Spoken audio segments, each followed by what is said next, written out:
She accidentally kissed her billionaire boss at Coldplay concert. What happened next broke the internet. What do you do when a viral kiss cam moment destroys your life, only to discover the stranger you kissed is actually your billionaire boss? Robin was about to find out, and the answer would shock everyone who thought they knew how this story would end. One spontaneous kiss, one viral moment, and everything changed. Welcome to Stories That See You, where every story finds its voice. If you enjoy this kind of deep, emotional storytelling, please don't forget to rate this story from 1 to 10 in the comments. Your feedback helps me grow and tells me which stories speak to you the most. Thank you. Robin Hayes, 25 years old, hotel management student, and running on 4 hours of sleep, was pulling her 5th double shot of the morning when Brenda appeared like a storm cloud in heels. Impeccably dressed and armed with a perpetual scowl, Brenda had perfected the art of making everyone feel incompetent. She positioned herself directly behind Robin, clipboard clutched like a weapon, monitoring every move with the intensity of a security guard at a jewelry store. "The line is backing up," she declared, as if Robin couldn't see the 12 people tapping their phones in annoyance. "Pick up the pace. It's coffee, not brain surgery, Robin." Robin didn't react. She'd learned that responding to Brenda was like feeding a troll. It only made her hungrier for conflict. Instead, she concentrated on the espresso machine, letting the familiar hiss and steam drown out her manager's commentary. 5 months. She'd been surviving this job for 5 months, enduring Brenda's micromanaging reign of terror and forcing smiles for customers who treated baristas like furniture, all while juggling her hotel management courses at Boston University and trying to keep her family afloat. Just as she handed over a cappuccino with a heart-warming smile to a woman who definitely wasn't going to tip, her phone buzzed against her hip. Robin glanced down at the screen and nearly dropped the milk steamer. "Congratulations! Your Employee of the Month award includes 2 Coldplay concert tickets, premium seats, tomorrow night 7 p.m. Enjoy the show. Management." Robin's heart practically leapt out of her chest. Coldplay. Coldplay. The band her boyfriend Derek obsessed over, the one he constantly played in his car until she knew every lyric by heart. Tomorrow night, premium seats. For a split second, she imagined his face when she told him. He'd probably grab her, spin her around, maybe even thank her for being Employee of the Month. Maybe this could fix things between them, give them something to be excited about together. She looked up at the endless line of caffeine addicts, then back at her phone, and despite everything, despite Brenda breathing down her neck, despite the crushing exhaustion, despite the growing pit in her stomach about her relationship, Robin couldn't help but smile. "What's so amusing?" Brenda asked, squinting like happiness was personally offensive to her. "Nothing," Robin said, still grinning as she started on the next order. "Just having a good day." Brenda made a noise that suggested good days were against company policy. 20 minutes later, just as the morning rush was finally dying down and Robin was mentally reviewing for her hospitality management midterm, the door chimed and Derek walked in. Tall, conventionally handsome, and completely convinced the world revolved around him, he sauntered up to the counter like he owned the place. "Hey, beautiful," he said, flashing that smile that used to make her stomach flutter but now just made her tired.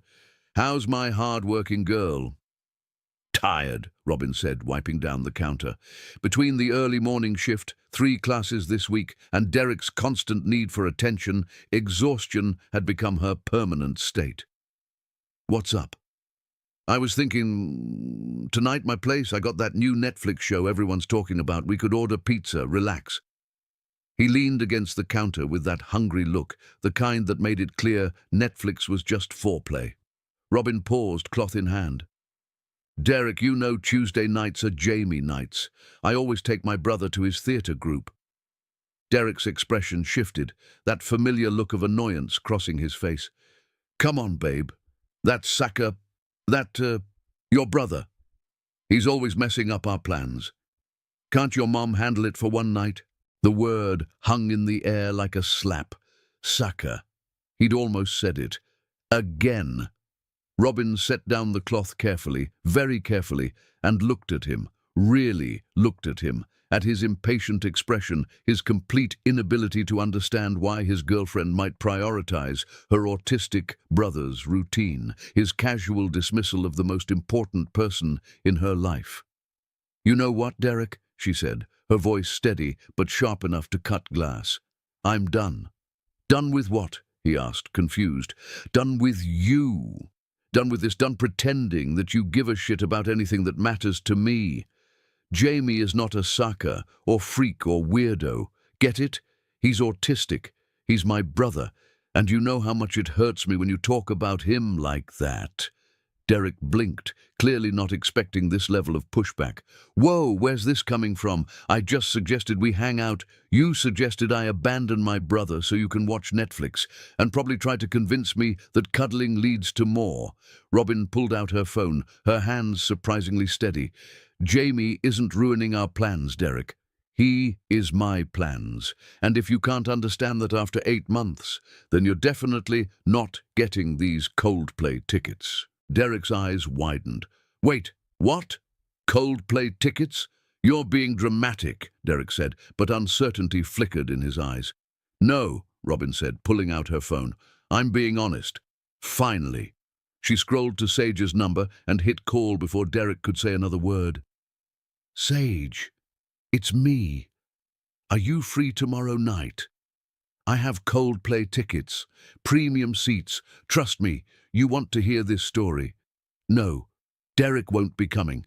Derek won't be coming to anything anymore." She hung up and looked at Derek, who was standing there like a fish, trying to figure out when it had been pulled out of water. "Coldplay tickets?" he asked, finally processing. "Since when do you have—" "Since I won Employee of the Month," Robin said, holding up her phone so he could see the message. "You know, that job you keep saying I should quit? The one that's just temporary? Yeah, that job just got me front row seats to see your favorite band." She watched his face cycle through disbelief, excitement, and then crushing realization. "Robin, wait. I didn't mean—" "You did mean it," she said firmly. "You meant every word. And now you get to watch someone else take your spot." And, for the first time in months, Robin felt like she could breathe. She had no idea that in less than 24 hours she'd be viral famous, completely mortified, and standing face to face with a man who would turn her perfectly planned hotel management career upside down in the best and worst ways possible. But first, she had a concert to get ready for. The next evening, Robin stood in front of Sage's bedroom mirror, trying to decide if her outfit screamed, "I just dumped my boyfriend and I'm having the time of my life," or "Please don't look at me, I'm barely holding it together."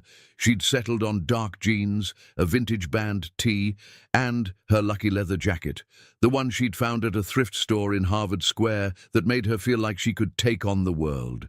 Tonight, she'd need all the confidence she could get. "You look like a rock star who accidentally wandered into a coffee shop," Sage announced, bursting through the door without knocking. That was Sage. Dramatic entrance was her default setting. Sage was Robin's opposite. Bold, fearless, with cotton candy, pink hair, and the kind of confidence that made her seem like she belonged on a stage somewhere. "Please tell me you're not having second thoughts about Derek," Sage said, plopping onto Robin's unmade bed and grabbing a handful of the goldfish crackers Robin had been stress-eating. "Because I already stalked his Instagram and he's posting sad boy quotes about not knowing what you have until it's gone." Robin snorted. "Let me guess. Something about how nice guys finish last?" "Close. A picture of a sunset with 'Some people don't appreciate loyalty' written in that gross white font." Sage made a gagging motion. "Very original, very profound, very much the energy of a man who just lost Coldplay tickets." "Good," Robin said, applying mascara with more aggression than strictly necessary. "Maybe he'll learn that loyalty means showing up for the people you claim to love." "Speaking of showing up," Sage said, pulling on her combat boots, "I need details. Employee of the Month. Since when does the morning habit give out concert tickets? I've been working retail for 2 years, and the best I ever got was a gift card to Subway. Robin shrugged. I guess they're trying to boost morale. Brenda mentioned something about corporate pushing new employee appreciation initiatives. Honestly, I don't care why. I'm just glad something good finally came out of that place. What Robin didn't know, what she couldn't possibly know, was that 3 miles away, in a penthouse overlooking Boston Harbor, Clive Corville was having his own pre-concert crisis. He stood in his walk-in closet, staring at a rack of perfectly pressed shirts, and wondered why he'd let his friends convince him to go to a concert when he could be reviewing the plans for his father's new hotel project. It's Coldplay, not a death sentence, his best friend Marcus called from the living room. Besides, when's the last time you did something just for fun? Clive pulled on a navy Henley and dark jeans, casual by his standards, though the jeans probably cost more than most people's rent. I do things for fun. Golf with investors doesn't count, Marcus replied. Neither does dinner meetings disguised as dates. I don't disguise dinner meetings as dates, Clive said, walking into the living room where Marcus and their college friends Jake and Tyler were sprawled across his ridiculously expensive couch, drinking his ridiculously expensive whiskey. No, Tyler agreed, you just don't date at all. When's the last time you went out with someone who didn't have a business degree and a 5-year plan? Clive ignored the question because he didn't like the answer. The truth was, dating felt complicated these days. Everyone seemed to want something, access to his network, investment in their startup, or just the status of being seen with the heir to the Corvelle hospitality empire. Tonight's about the music, he said firmly. Chris Martin's voice, good seats, no business cards exchanged. That's the spirit, Jake said, raising his glass, to doing something impulsive for once in your carefully planned life. Clive didn't mention that buying 4 premium seats to Coldplay hadn't been impulsive. He'd done it because Marcus mentioned wanting to go, and Clive had learned early that money could buy almost anything except genuine friendship. These guys had known him since college, before his father handed him a corner office and a company credit card. They were the closest thing to normal his life had. An hour later, Robin and Sage were fighting their way through the crowd outside Fenway Park, both slightly overwhelmed by the sheer number of people and the energy crackling through the air. Holy shit, Sage breathed, craning her neck to look up at the stadium lights. This is actually happening. We're actually here. Robin clutched her ticket like it might disappear if she loosened her grip. The premium seating section was way better than anything she'd ever experienced, close enough to see the stage clearly, elevated enough to avoid the worst of the crowd crush. I can't believe Derek is missing this, she said, though she was surprised to realize she felt relief rather than regret. Derek who? Sage grinned. Tonight, we're single women on the town, about to have our minds blown by British rock gods. Derek can stay home with his Netflix and his sad boy quotes. They found their seats just as the opening act finished, and Robin felt her breath catch. The stage was massive, covered in lights that pulsed like a heartbeat, and the crowd's anticipation was so thick you could practically taste it. This is insane, she shouted to Sage over the noise. I can't believe this is real. That's when she noticed the group of guys sitting 2 rows behind them. 4 men in their late 20s, clearly not hurting for money based on their clothes and the ease with which they'd ordered bottle service to their seats. They were loud, animated, and one of them, tall, dark-haired, wearing a navy shirt that probably cost more than Robin's textbooks, kept glancing in her direction. Not at her exactly, just in her general vicinity, like he was people-watching and she happened to be in his line of sight. Don't look now, Sage murmured, but I think tall, dark, and expensive behind us is checking you out. Robin risked a glance over her shoulder and immediately regretted it. The guy was gorgeous in that effortless, probably never had to try way that made regular people feel inadequate. Sharp jawline, intelligent eyes, and the kind of confidence that suggested he'd never been told no in his life.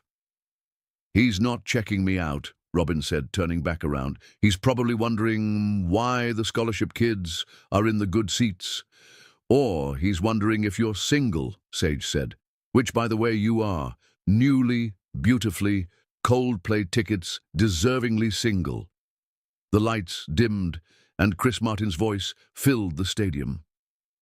For the next hour, Robin forgot about everything. Derek, Brenda, her morning shift, her midterm, the gorgeous stranger behind her. She lost herself in the music, singing along to every word, feeling lighter than she had in months. And that's when everything went sideways. The group behind them had gotten progressively louder and more animated as the night went on. Not obnoxiously so, just enthusiastic. During Viva la Vida, one of them bumped into the person next to him, who stumbled backward and collided directly with Robin. She went down hard, her knee connecting with the concrete step, her phone flying out of her hand and clattering somewhere in the darkness. "Shit! I'm so sorry!" The voice was deep, concerned, and came with a hand extended to help her up. Robin looked up and found herself staring into the eyes of tall, dark, and expensive himself. "Are you hurt?" he asked, genuine worry in his voice, as he pulled her to her feet with surprising gentleness. "I'm fine," Robin said, though her knee was definitely going to bruise. "Thanks." "No, that was completely my fault," he insisted. Behind him, his friends had noticed the commotion and were trying to help find her phone. "Tyler gets excited and doesn't watch where he's going. Are you sure you're okay?" Up close, he was even more devastating. Dark hair that looked like he'd run his hands through it, eyes that were either green or brown depending on the light, and a mouth that probably got him out of more trouble than it got him into. "Really, I'm fine," Robin said, accepting her phone from one of his friends with a grateful smile. "Accidents happen." "I'm Clive, by the way," he said, extending his hand. "Robin," she said, shaking it briefly. "Well, Robin, I promise we'll try to keep the chaos to a minimum for the rest of the show." "Don't worry about it," Robin said, turning back to the stage. "Just enjoy the music." For the next 20 minutes, things were fine. Robin lost herself in Yellow and the Scientist, singing along with Sage and feeling the magic of live music wash over her. She'd almost forgotten about the group behind them. Then Paradise started, and Tyler apparently decided this was his moment to recreate a music video. He jumped up on his seat, arms flailing, bumping into Marcus, who stumbled backward and knocked over someone's drink, which splashed onto the woman next to Robin. Then Tyler, still dancing wildly, knocked into Clive, who crashed directly into Robin for the second time. This time, Robin had been holding her own drink, and it went flying, soaking her vintage band tee and the people in front of her. "Are you kidding me right now?" Robin whirled around, her eyes blazing. I'm so sorry," Clive started, but Robin was done. "No, you know what? I tried to be nice the first time, but this is ridiculous." She gestured angrily at her soaked shirt and the chaos around them. "You and your friends are completely out of control." "It was an accident." "Twice? 2 accidents in one night?" Robin's voice was getting louder. "Maybe your whole group should watch where you're going. Some of us actually want to enjoy the show." "We're enjoying it too," Clive said, and there was something in his tone that suggested he wasn't used to being called out. "It's a concert, not a library." "Right, but there's enjoying it and then there's being inconsiderate," Robin shot back. "You guys have been loud all night and now this." "Loud?" Clive's eyebrows rose. "We're at a rock concert. The whole point is to be loud." "The point is to listen to Coldplay being loud," Robin said, her voice getting sharper, "not to listen to you and your frat boy reunion party." Sage grabbed Robin's arm, sensing the tension escalating. "Rob, it's fine. Let's just—" "No, it's not fine," Robin continued, turning back to Clive. "This is my first Coldplay concert. I've been looking forward to this for years, and I'm not going to let some group of entitled rich boys ruin it for me." Clive's expression shifted, the concerned gentleman mask slipping to reveal something colder. "Entitled? You don't know anything about me." "I know enough," Robin said, gesturing to his obviously expensive clothes and his friend's casual bottle service. "I know you think you can buy your way into any space and act however you want because money makes the rules disappear." "That's quite an assumption," Clive said, his voice dangerously quiet. "Is it wrong?" Robin challenged. Behind them, Tyler was still being chaotic, now trying to start a wave that nobody wanted to participate in. Robin threw up her hands. See? This is exactly what I'm talking about. You're all over the place. You don't care about anyone else's experience. And when someone calls you out, you act like we're the problem. Look, Clive said, stepping closer, I already apologized. A half-hearted sorry doesn't fix anything, Robin interrupted. If you can't control your group, maybe you should find somewhere else to party. Some of us actually paid attention to where our seats were and how to behave in public. Behave in public? Clive's voice had an edge now. Who made you the concert police? Someone has to be, since you clearly don't have any self-awareness. The music swelled around them, but Robin was too fired up to care. This guy, with his perfect hair and his expensive clothes and his assumption that the world would just bend around him, represented everything she hated about people who had never had to work for anything. You know what your problem is? Clive said, leaning in so she could hear him over the music. Please, enlighten me, Robin said sarcastically. You're so busy being angry at everyone who has something you don't that you can't just enjoy what's right in front of you. Robin's eyes flashed. Excuse me? A beautiful night, great music, good seats, and you're spending it lecturing strangers about their behavior instead of dancing. You don't know anything about my life or what I've worked for, Robin said, her voice tight with fury. I know you're standing at a Coldplay concert complaining instead of singing, Clive replied, because you and your friends won't shut up long enough for anyone else to hear the actual band. So make us, Clive said, and there was challenge in his voice now. What? If we're so disruptive, make us stop. You're unbelievable, Robin said, her voice rising. You think this is some kind of game? You think because you can afford whatever you want, you can just... Robin was on a roll now, words pouring out faster than her brain could edit them, her hands gesticulating wildly as she built up to what was sure to be an epic takedown of entitled rich boys everywhere. She had at least 3 more devastating points to make about his privilege, and that's when Clive, with the exaggerated expression of a man who had reached his absolute limit, rolled his eyes dramatically and thought, "Oh, for fuck's sake!" In one swift motion that caught everyone, including himself, completely off guard, he grabbed her face and kissed her. Hard. It was the kind of kiss that was less romantic movie moment and more emergency shutdown button.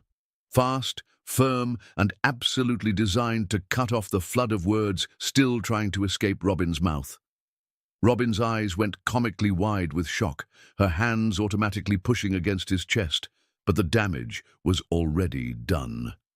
The crowd around them erupted in cheers. That's when she saw it, the massive screen above the stage, the kiss cam that had found them in the crowd, broadcasting their moment to 40,000 people. Chris Martin's voice rang out over the stadium.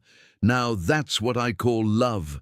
Robin stared at the screen in horror, watching herself push away from the gorgeous stranger who had just kissed her without permission in front of half of Boston.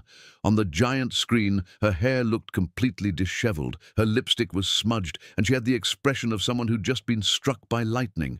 Meanwhile, Clive looked annoyingly composed, like he kissed random women at concerts every Wednesday. "You've got to be kidding me," she breathed. Clive looked up at the screen, then back at her, and had the audacity to shrug. It worked, though. Got you to stop talking. "Excuse me?" Robin's voice rose above the music. "You just humiliated me in front of all of Boston. I have a boyfriend." "Really?" Clive glanced around theatrically. "Because I don't see him here with you tonight. Can't be that serious if he's missing Coldplay." Robin's mouth dropped open in outrage. The absolute audacity. "Also," Clive continued, running his tongue briefly over his bottom lip with an infuriating smirk, "berry lip gloss. Nice choice. That was actually a pretty great kiss." Before Robin could form a coherent response to this level of cockiness, Sage grabbed her arm and pulled her back toward their seats, while Marcus and Tyler appeared on either side of Clive, dragging him in the opposite direction. "Dude, you're insane," Tyler laughed. "But that was legendary." For the rest of the concert, Robin tried to focus on the music, but she kept finding herself glancing back at the group behind them.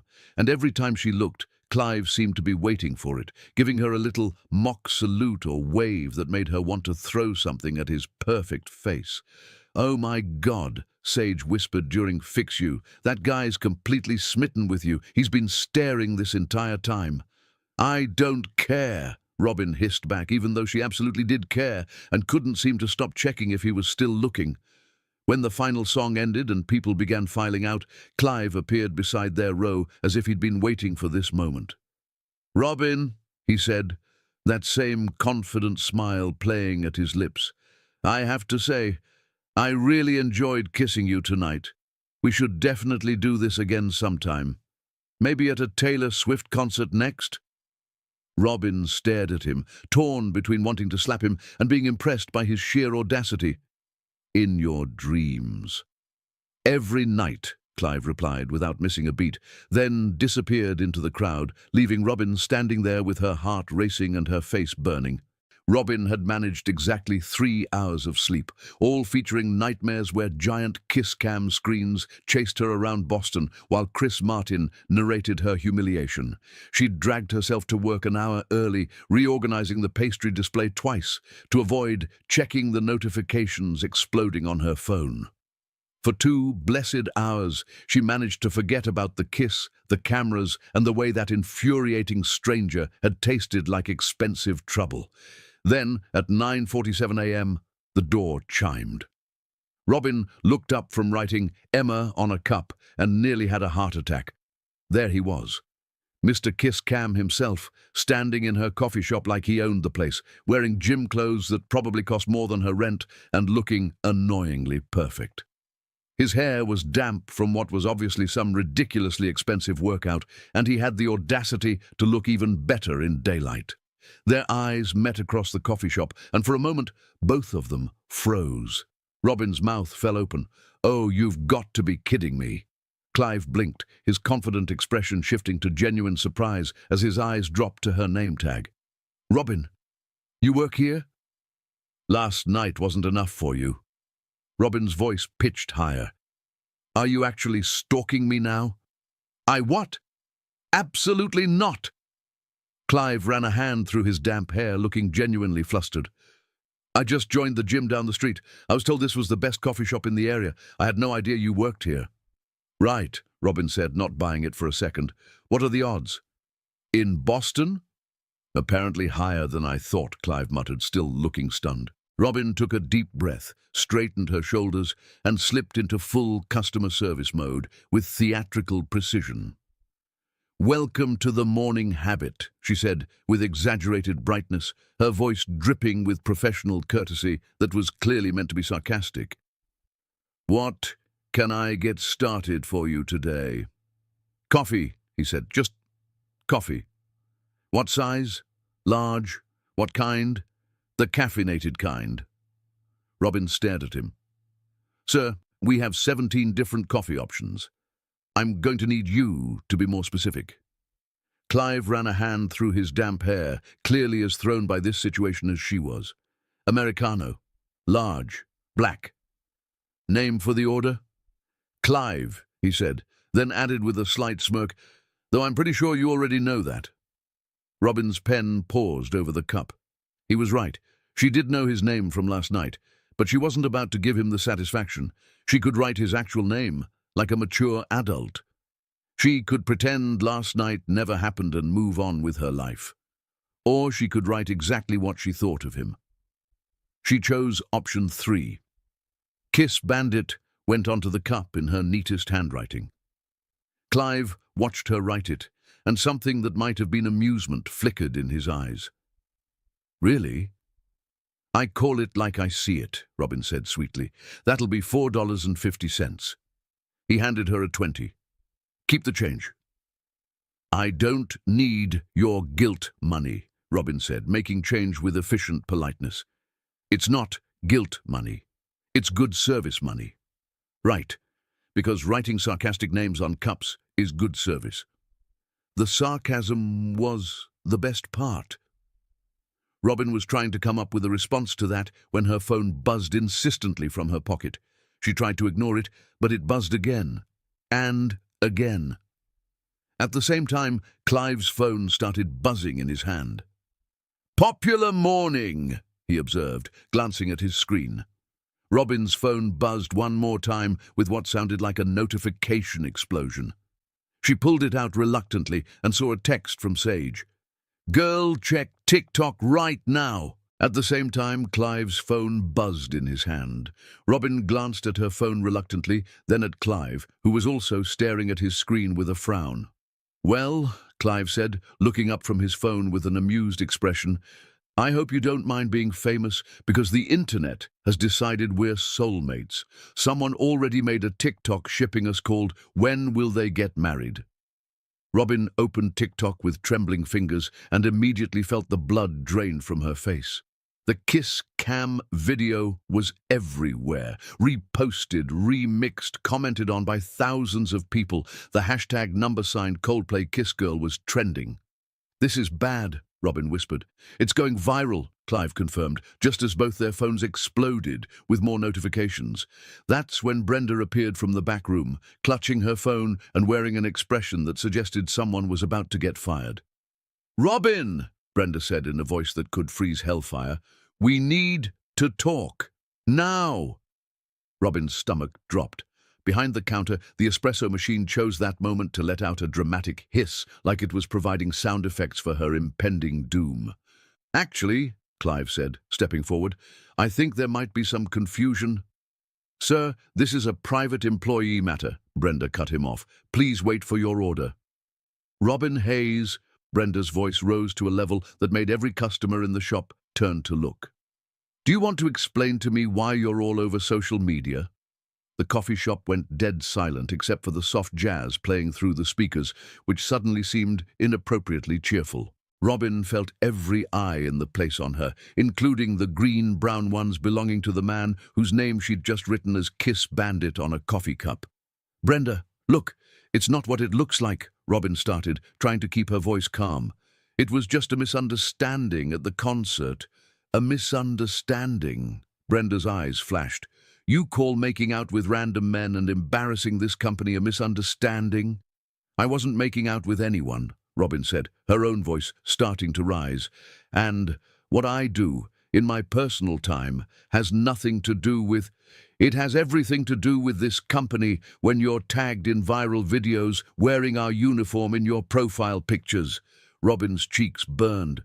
"That was from last week's shift. It has nothing to do with... Do you have any idea how many people have been calling this morning asking if we employ the Coldplay kiss girl?" Brenda snapped. "Brenda, I understand you're upset, but I have a life outside of work," Robin said, her patience finally wearing thin. "You can't talk to me like this in front of customers." "I can talk to you however I want," Brenda shot back. "And right now, I'm talking to you like someone who's about to be unemployed. You're fired, Robin." The words hit the coffee shop like a bomb. Several customers gasped, and someone in the back definitely started filming. That's when Clive stepped forward, his voice cutting through the tension like a knife. "Hey, wait a minute," he said, his tone completely different from the playful banter they'd been exchanging. This voice had authority, command, the kind that made people stop talking and pay attention. "I don't think you know who you're talking to." Brenda turned to him with barely concealed irritation. "Sir, as I said, this is a private... My name is Clive Corville," he said, and Robin watched the color drain from Brenda's face. "I own this coffee shop. I own this entire The Morning Habit chain, actually." The silence that followed was deafening. Even the espresso machine seemed to hold its breath. Robin felt the world tilt slightly. The arrogant stranger from the concert, the guy who'd kissed her without permission and made her viral famous, was her boss. Not just her manager's boss, but the actual owner of the company she'd been working for. "Mr. Corville," Brenda stammered, her voice suddenly small, I didn't realize I was just handling an employee situation." By screaming at her in front of customers. Clive's voice was ice cold. by humiliating her over something that happened in her personal time, by firing her without cause. Robin could see customers discreetly filming this entire exchange, and she realized that her nightmare was just getting started. "Sir, I was protecting the company's reputation. The only person damaging this company's reputation right now is you," Clive said, stepping closer to Brenda. "Your behavior in the last 5 minutes has been unprofessional, inappropriate, and frankly disgusting. You're terminated, effective immediately." Brenda's mouth opened and closed like a fish. "You can't. I've been with this company for 3 years, and in 3 years you've created a toxic work environment and driven away good employees," Clive replied. "Security will escort you out. Clean out your office." Robin stood, frozen, behind the counter, watching her manager get fired by the man she'd been calling Kiss Bandit in her head for the past 12 hours. "Robin," Clive said, turning to her with a gentler tone, "you're not fired. You never were. That woman had no authority to—" But Robin was already untying her apron.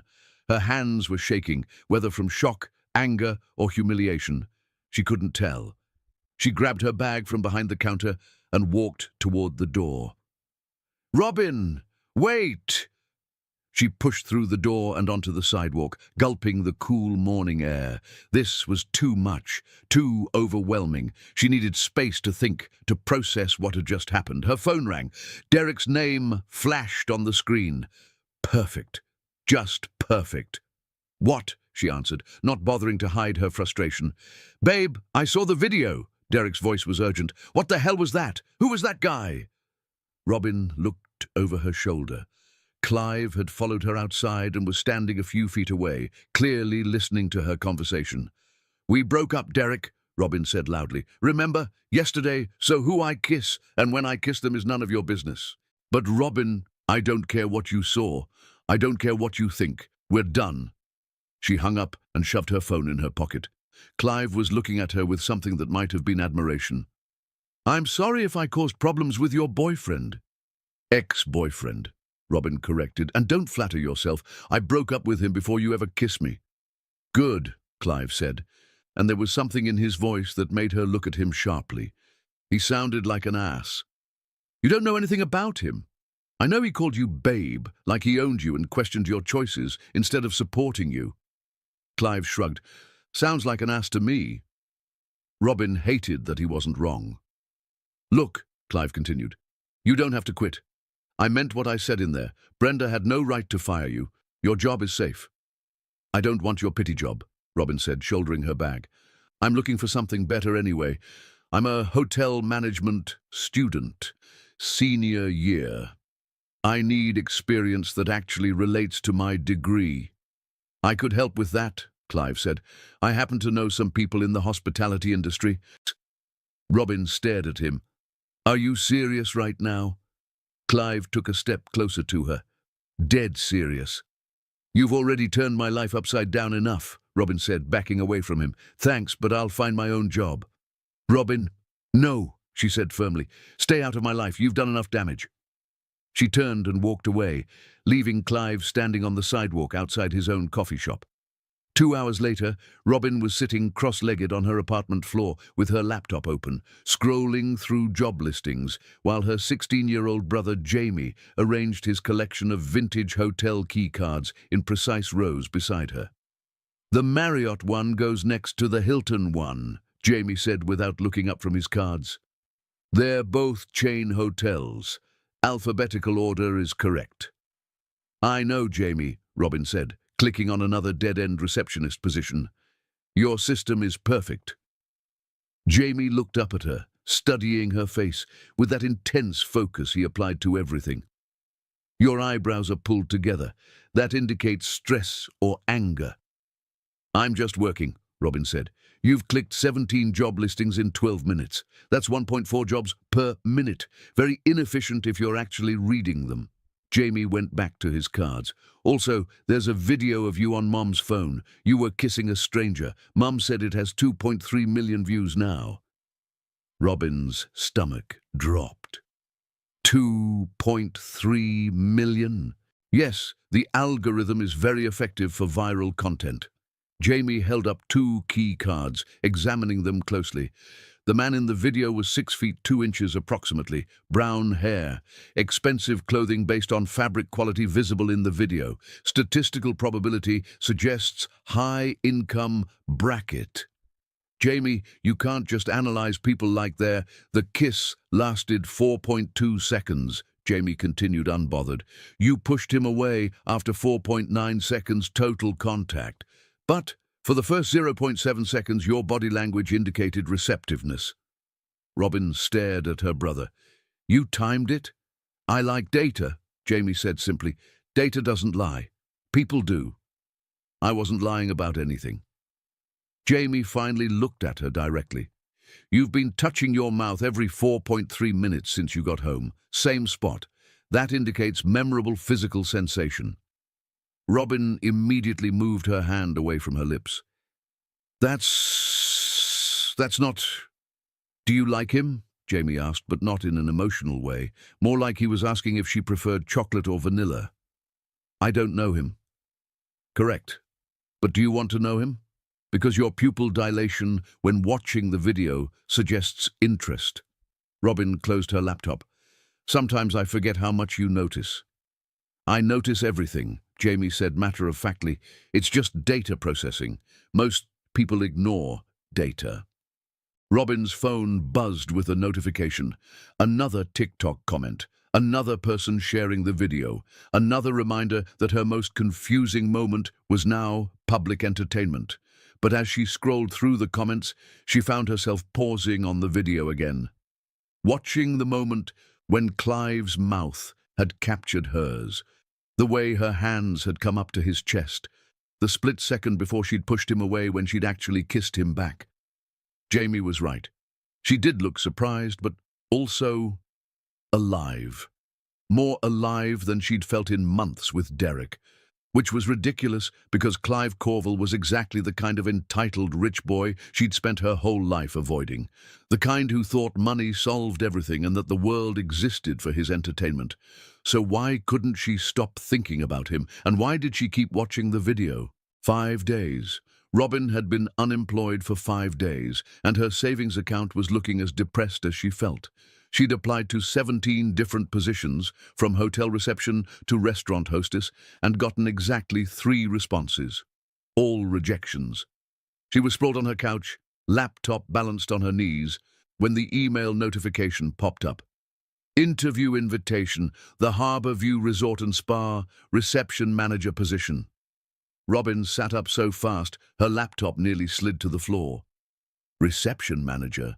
She'd applied for a basic front desk position. This had to be a mistake, but the email was real, professional, and asking her to come in the next morning for an interview. The salary they mentioned made her eyes widen. It was more than she'd made at the morning habit in 3 months. The Harbour View Resort and Spa was exactly what it sounded like. An elegant modern hotel about 20 minutes outside downtown Boston, with floor-to-ceiling windows overlooking the harbor and the kind of minimalist luxury that screamed expensive. Robin had never seen anything like it. She'd worn her best interview outfit, a navy blazer she'd bought for her college presentations, and the one pair of heels that didn't hurt her feet, and still felt underdressed, walking through the marble lobby. Robin Hayes, a woman in her 40s, approached with a warm smile. I'm Sarah Chen, HR Director. Thank you for coming in. The interview was strange. Sarah asked standard questions about her experience and her hotel management studies, but it felt almost like a formality, like the decision had already been made. Your background is impressive, Sarah said, though Robin was pretty sure working at a coffee shop for 5 months wasn't exactly impressive. And your academic record shows real promise. Thank you, Robin said, trying not to sound as confused as she felt.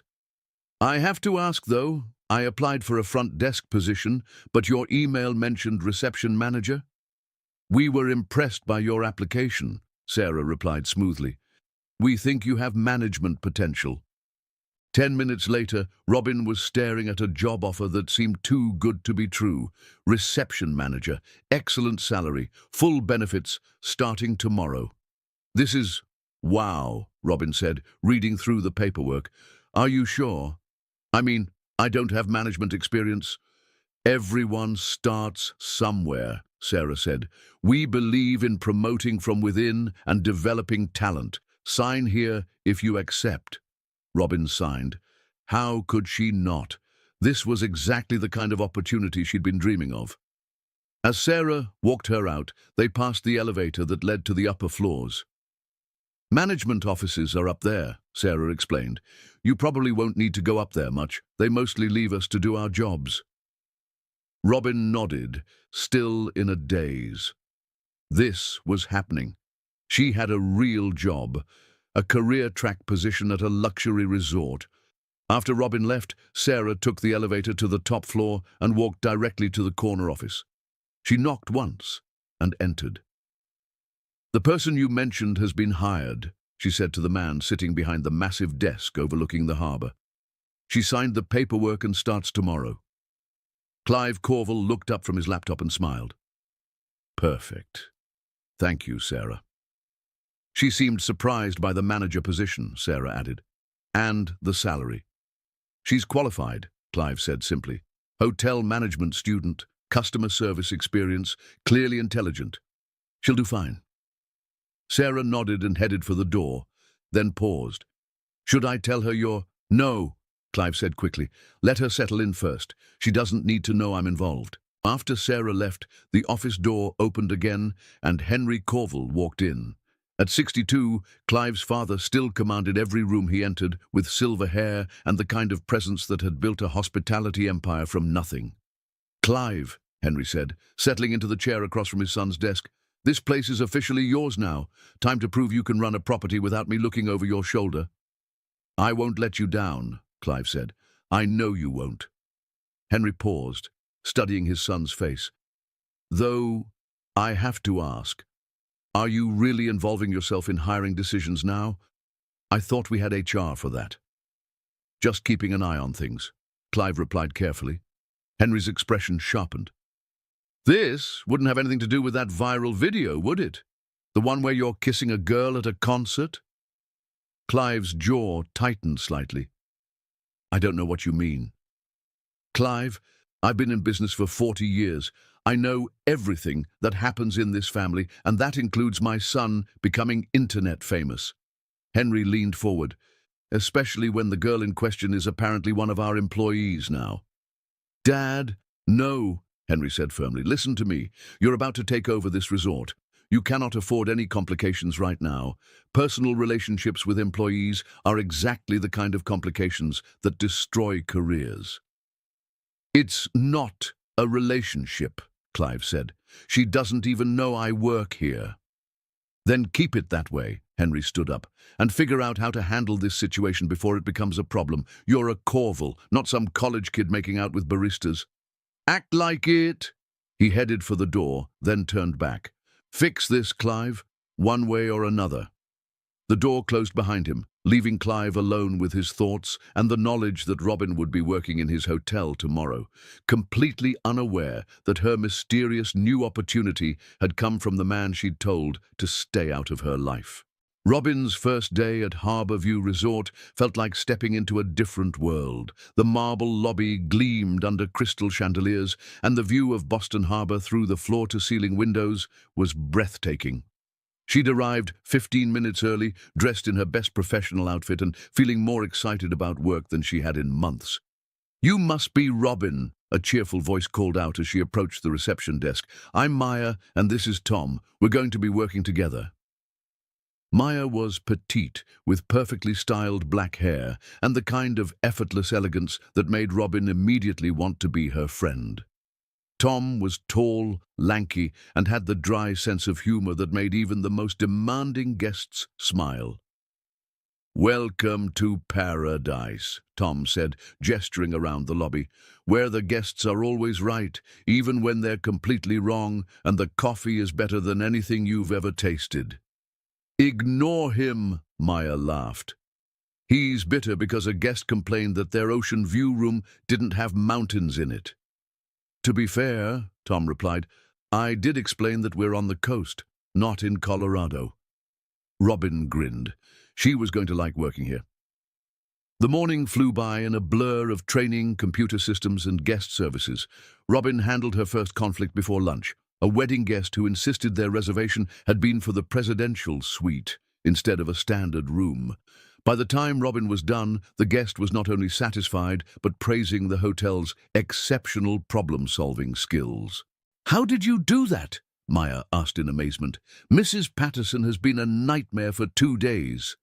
"Hotel management classes," Robin said. "Plus, you learn a lot about difficult people working in coffee shops." What Robin didn't know was that Clive had been watching the entire exchange from the mezzanine level above the lobby. He'd seen her calm professionalism, the way she'd turned an angry guest into a satisfied customer without breaking a sweat. He'd found himself smiling as she talked Mrs. Patterson through the room options, her enthusiasm for hospitality genuine and infectious. She was perfect for this job. He'd made the right call. Later that afternoon, Robin was finally getting a chance to breathe. The lunch rush had died down, and she was chatting with Maya while Tom handled a phone reservation. "So," Maya said, arranging some brochures, "have you met the owner yet?" "Mr. Corville?" "No," Robin said. "Is he around much?" "Not usually, but he's been here all week since we opened." Maya lowered her voice conspiratorially. "He's gorgeous, by the way, like movie star gorgeous, but also kind of intimidating, very serious, very focused." Robin felt a strange flutter in her stomach. "What's his first name?" "Clive," Maya said. "Actually, speaking of him being in the news, did you see that viral video from the Coldplay concert? Some girl kissing him on the kiss cam. It was everywhere for like a week." Robin's blood ran cold. "What did you say?" "The video. It was so romantic. This random girl just—" Maya stopped, studying Robin's face. "Are you okay? You look like you've seen a ghost." Before Robin could answer, her mind was racing. Clive Corville, the kiss cam guy, her boss. This was either the worst luck in the universe or the most elaborate setup in history. "Maya, I need to go upstairs for a minute," Robin said, grabbing some paperwork as an excuse. Her hands were actually shaking. "You look like you've seen a ghost," Maya said, concerned. "Are you sure you're—" "I'm fine," Robin said too quickly, then immediately realized how not fine she sounded. "I just need to deliver these papers." She was already walking toward the elevator, her pulse racing and her brain stuck on repeat. "Perfect. My boss is the kiss bandit. My boss is the man who kissed me in front of half of Boston. Hell, in front of the entire world since the video went viral. My boss probably thinks I'm a complete disaster."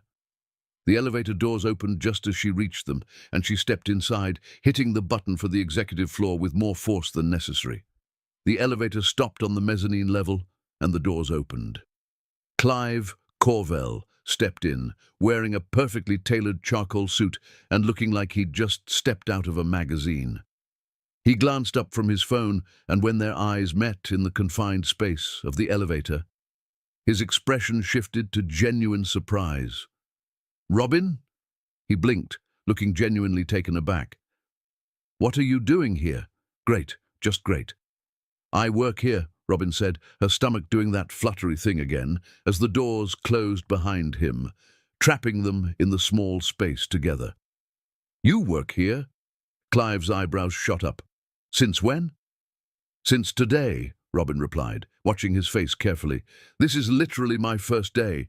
I got hired as reception manager." "Reception manager?" He looked completely stunned now. "At my hotel?" "Apparently your hotel," Robin said, finding her voice, "though I had no idea it was yours when I applied." Clive ran a hand through his hair, a gesture that seemed genuinely flustered rather than his usual composed self. "This is unexpected." "Did you—" Robin started, then stopped herself. She gestured between them. "This can't be a coincidence." "What are you implying?" Clive asked, his voice carefully neutral, but with that hint of a smile playing at his lips. "That I somehow orchestrated you getting a job at my hotel?" "Let me guess," Robin said, finding her sarcasm again. "You probably don't remember most of the people you randomly kiss either." "I remember the important ones," Clive said, his voice dropping to that dangerous register that had made her knees weak at the concert. He stepped closer, close enough that she could smell his cologne, and when he smiled, it was slow and deliberately devastating. The elevator suddenly felt very small. "I don't even handle hiring," Clive continued, back to his casual tone. "We have an HR department for that. Big hotel, lots of employees. I probably don't even know half the people who work here." "So, you had nothing to do with this?" "Robin," Clive said, and the way he said her name made her pulse skip. "I told you at the coffee shop, I don't get involved in day-to-day operations like hiring. That's what I pay other people to do." His performance was flawless, just the right amount of surprise mixed with that maddening confidence. "Right," Robin said slowly. "Total coincidence." "Stranger things have happened," Clive replied. "Though I have to say Boston's suddenly feeling like a very small city." Robin was trying to come up with a response when she realized she was nervously adjusting her hair. Again. She forced her hands down to her sides. "I don't suppose you'll be running away from this job too?"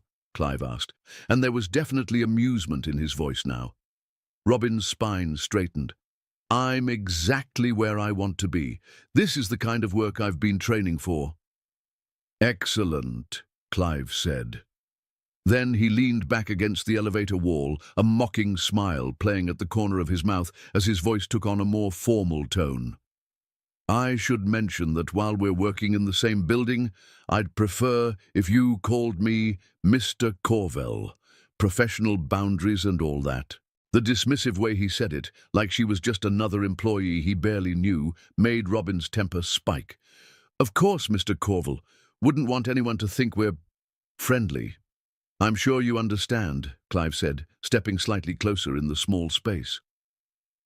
"After all, we've established how contrary you can be. Best to keep things strictly professional." Robin's cheeks flushed, whether from anger or the fact that he was now close enough that she could smell his cologne. The same expensive scent from the concert. "Absolutely. Strictly professional." "Good," Clive said, and there was definitely a smile playing at the corners of his mouth now. "I'll let you get back to work, Miss Hayes." The elevator dinged, and the doors opened at her floor. Robin stepped out, turning back to look at him. "This isn't over," she said, trying to sound threatening but probably just sounding flustered. "I certainly hope not," Clive replied, his eyes twinkling with mischief. Office life was getting boring. The doors closed, leaving Robin standing in the hallway with her hands clenched into fists, her heart pounding, and the distinct feeling that she'd just been outmaneuvered by a man who was clearly enjoying every second of this. Bastard, she thought. Gorgeous, infuriating bastard. She was halfway down the hall when it hit her like a freight train. She stopped dead in her tracks. "Wait a minute." She spun around to stare at the closed elevator doors, her eyes widening. How the hell does he know my last name? She'd never told him her surname, not at the concert, not at the coffee shop, and definitely not just now in the elevator. She'd been Robin the whole time, but he'd just called her Miss Hayes twice. "Oh," she breathed, the pieces finally clicking into place. But the pieces weren't forming a complete picture yet. Just confusion, and a growing sense that something wasn't quite right. An hour later, Robin was delivering some paperwork to the administrative offices on the mezzanine level when she heard familiar voices. She stopped at the top of the stairs, recognizing Clive's voice immediately. "Clive, darling!" Robin peered around the corner and saw Clive with a stunning blonde woman in an expensive cream dress, a super mini that showcased her impossibly long, gorgeous legs. The woman had just approached him with obvious familiarity. "Diana," Clive said, clearly caught off guard. "What brings you here?" "Your father." Told mine about the new hotel, Diana said, linking her arm through his. I wanted to congratulate you in person. It's beautiful, Clive, very you. Thank you, Clive said. I really appreciate you coming by. I was hoping we could grab dinner tonight, Diana said, stepping closer. Catch up properly. It's been far too long since we've had a real conversation. I'm swamped this week, Clive said politely. Getting the hotel operational has been consuming all my time. What about this weekend, then? Diana persisted, reaching up to adjust his tie with familiar intimacy. We could go to that little place, remember? In the North End you used to love. Robin felt something twist uncomfortably in her stomach as she watched the blonde woman's hands move over Clive's tie, the easy familiarity between them. Clive gently removed her hand from his tie, maintaining his polite distance. Diana, I'm flattered, really, but between the hotel launch and everything on my plate, I'm just not available for dating right now. Our friendship means a lot to me, he added with genuine warmth, and I'd hate to complicate that. Diana's smile tightened, but she recovered quickly. Of course, I understand. Work comes first. As Diana turned slightly, her gaze swept the mezzanine and landed directly on Robin, who was still frozen at the top of the stairs. Diana's eyes narrowed slightly, taking in Robin's hotel uniform, her employee badge, the paperwork in her hands. Then her gaze sharpened with recognition. Well, Diana said, her voice suddenly very different. It looks like you have an audience for our conversation. Clive followed her gaze and saw Robin standing there, clearly having overheard everything. Miss Hayes, he said, his voice carefully neutral. Was there something you needed? Robin held up the paperwork, her cheeks burning. Just delivering these to the operations manager. Of course, Clive said. Don't let us keep you. But even as he spoke the dismissive words, his eyes never left Robin as she walked away, following her every step until she disappeared around the corner. Diana noticed the way Clive's eyes had lingered on the departing employee, and something cold flickered across her perfectly composed features. A few minutes later, Diana appeared at the reception desk, her designer heels clicking against the marble floor. "Excuse me," she said to Robin with a practiced smile. "I don't believe we've been properly introduced. I'm Diana Ashworth, a family friend of the Corvalls." Robin looked up from her computer. "Robin Hayes.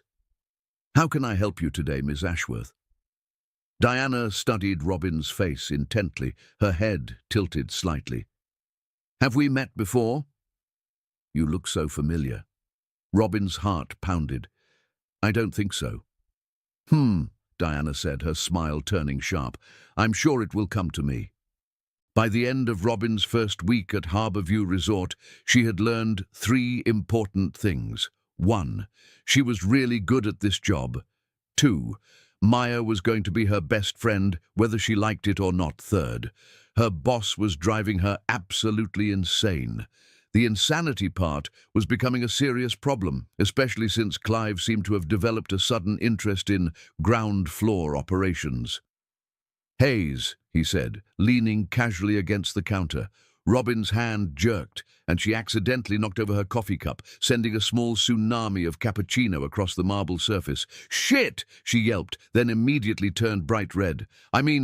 Sorry, Mr. Corval." Clive watched with obvious amusement as she frantically grabbed napkins, trying to stop the coffee from dripping onto the floor.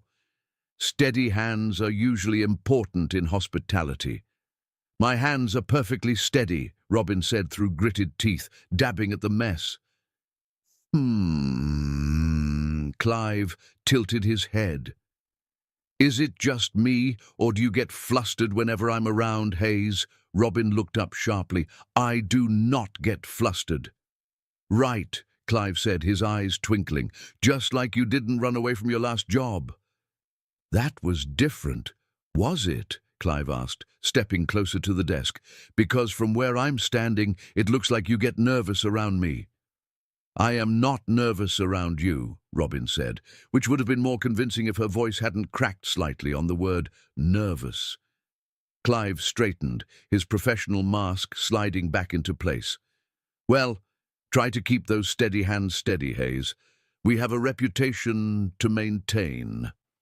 He walked away with that infuriating smirk, leaving Robin to clean up her coffee disaster. Maya immediately pounced the moment he was out of earshot. "Is everything okay? You seem a bit flustered." "I'm fine," Robin said, still wiping coffee stains. "It's just—" Maya hesitated, then lowered her voice. "We only saw Mr. Corville down here once during opening week, but lately he's been around the lobby a lot more.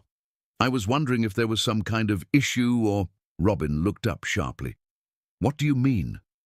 "Nothing bad," Maya said quickly. "Just noticed he's been more present, checking on things personally." Before Robin could respond, Maya's phone buzzed. She glanced at it, then did a double take. "Oh my God," Maya breathed, staring at her screen. "Robin, this is going to sound crazy, but have you ever been to a Coldplay concert?" Robin's blood ran cold. "Why?" Maya turned her phone toward Robin, showing a TikTok video. "Because this girl in the viral kiss cam video, she looks exactly like you." "Shh," Robin hissed, looking around frantically. "Keep your voice down." "Holy shit, Robin, you kissed our boss on live television," Maya whispered, but her whisper was about as subtle as a bullhorn. "It was an accident," Robin said quickly. "We didn't know each other. It was just random." "Random?"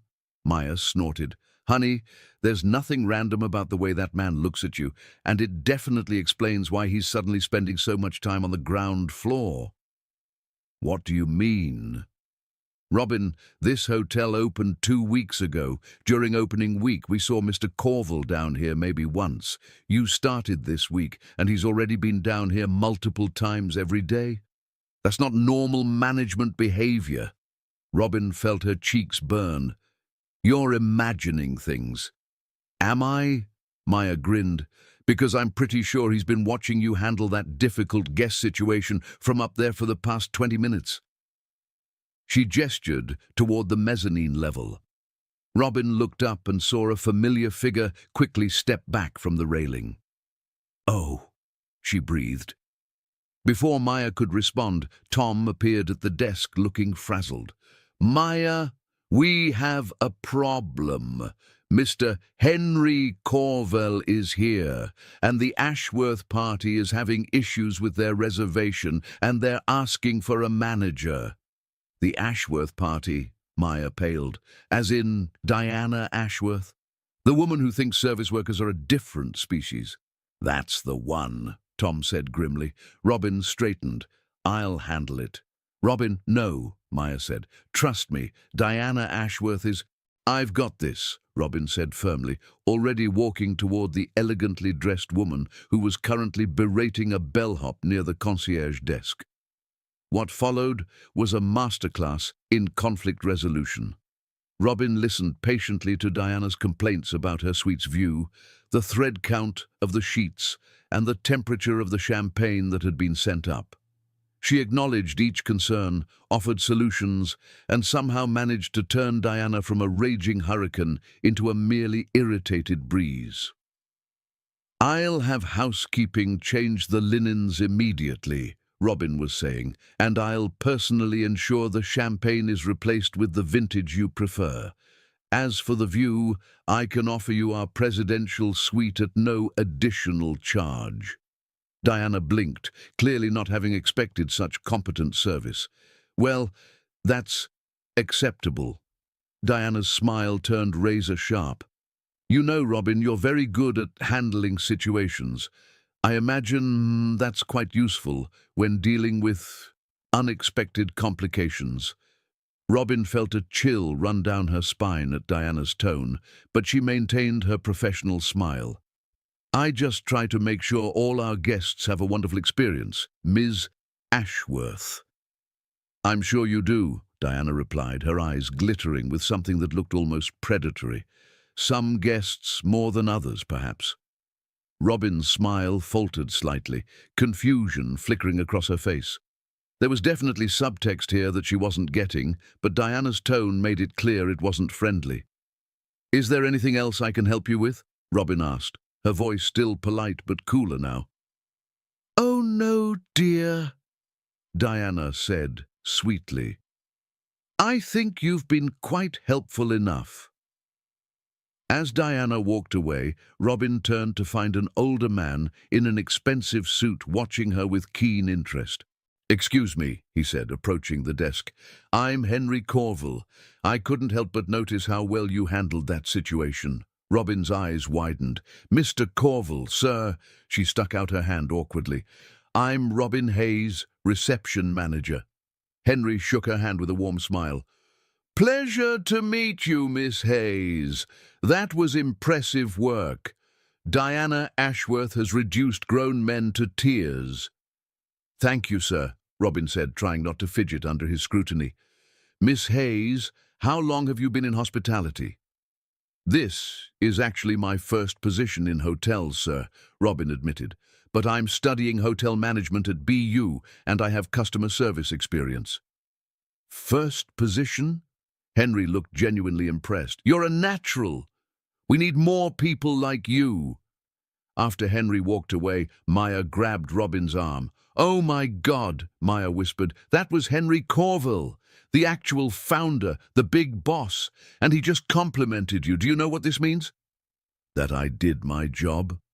"That you're about to get noticed by everyone in this company," Maya said, "including a certain someone who's been staring at you from the mezzanine this entire time." Robin looked up to see Clive standing at the railing, watching her with an expression she couldn't quite read. Their eyes met across the lobby, and for a moment the busy hotel seemed to fade away. Then Clive's phone rang, breaking the spell. He answered it, said a few words, and walked toward the elevator, but not before looking back at her one more time. "Girl," Maya said softly, "you are in so much trouble." An hour later, Robin was called to Clive's office. "Come in." Robin stepped into an office with floor-to-ceiling harbour views and furniture that belonged in magazines. Clive sat behind a massive desk, but when he looked up, something shifted in his expression. "Miss Hayes," he said, his voice dropping to that register she remembered from the elevator. "Please, sit." "How was your first week?" Clive asked, but his gaze kept drifting from her eyes to her mouth when she spoke. "Good. Great, actually." "I heard you handled Diana well," Clive said, leaning back in his chair. "She mentioned you were very thorough." Robin launched into her analysis of the hotel's guest flow, and as she gestured enthusiastically, she noticed Clive had gone very still, watching her with an intensity that made her skin warm. The coffee station could be repositioned to avoid her gesture knocked over his papers. "Oh, sorry." Robin immediately dropped to her knees, reaching for the scattered documents across the polished floor. "It's fine," Clive said, coming around the desk and kneeling beside her. Robin stretched toward a paper that had slid under his chair, her fingertips just grazing the edge of the document. At the same moment, Clive reached for the same paper from the opposite direction. His hand landed directly over hers. The contact was electric. Robin's breath caught as she felt the warmth of his palm, pressing against the back of her hand, his fingers curling slightly around hers. For a heartbeat, neither of them moved to pull away. "Mr. Corville," Robin whispered, her voice slightly unsteady. "I can handle this." A slow, flirtatious smile curved at the corner of Clive's mouth. "When we're alone, it's Clive." They stood up, and Clive moved closer under the pretense of organizing the papers on his desk. "So," he said casually, "tell me about guest satisfaction. Any complaints I should know about?" Robin launched into her analysis, but as she spoke, she became aware that Clive wasn't exactly listening. His eyes kept drifting to her lips, studying her face with an intensity that made her skin warm. "Are you even listening to me?" she asked, her cheeks flushing. Clive tilted his head, completely unbothered by being caught. Is that the same berry lip gloss from the other night? What? Robin blinked, taken off guard. Your eyes, Clive said, stepping slightly closer. I never got to see them this close before. They're distracting. Robin felt her heart skip. I should probably go. Clive seemed to snap back to reality, stepping back with visible effort, his expression torn between want and restraint. Yes, he said, his voice slightly strained. You should probably go. Robin fled, leaving Clive standing among the scattered papers, looking like a man fighting a losing battle. Robin fled, leaving Clive standing among the scattered papers, looking like a man fighting a losing battle. In the elevator, Robin pressed her back against the wall, her heart pounding. What the hell was that? And why am I suddenly overthinking my lip gloss choice? She groaned. Oh, God, I am so screwed. A staff brunch. Henry Corville's voice carried that particular tone he used when he thought his son was being impractical. Clive, we're running a business, not a summer camp. Clive stood his ground in his father's temporary office, a folder of research in his hands. It's called internal customer satisfaction, Dad. Happy employees provide better service. Better service means happier guests, which means more revenue. We pay them well. That should be enough. With respect, that's old-school thinking, Clive said, opening his folder. I've been researching employee retention rates in hospitality. The industry average turnover is 75% annually. We can do better. Henry sighed, recognizing the determined set to his son's jaw. What exactly are you proposing? A quarterly staff appreciation event. Nothing elaborate, just a Sunday brunch in the hotel's back garden, employees and their families, team building, showing we care about them as people, not just workers.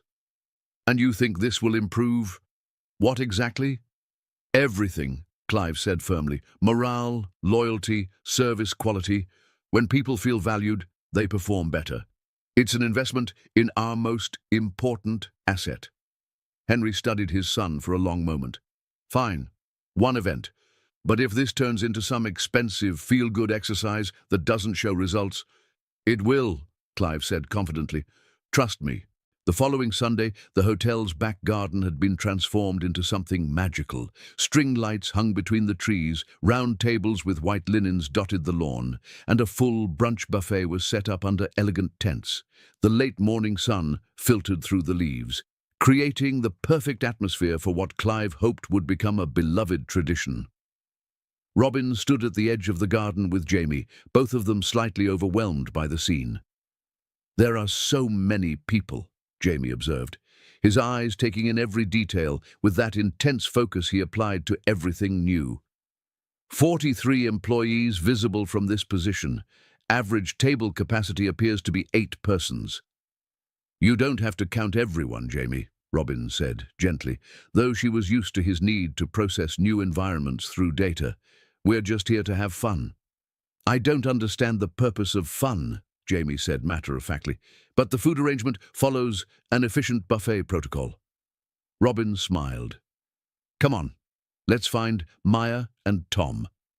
They made their way through the crowd, Robin greeting colleagues and introducing Jamie to those who hadn't met him. She was proud of how well Jamie was handling the social situation, even if he was clearly more interested in the logical organization of the event than the social aspects. Robin!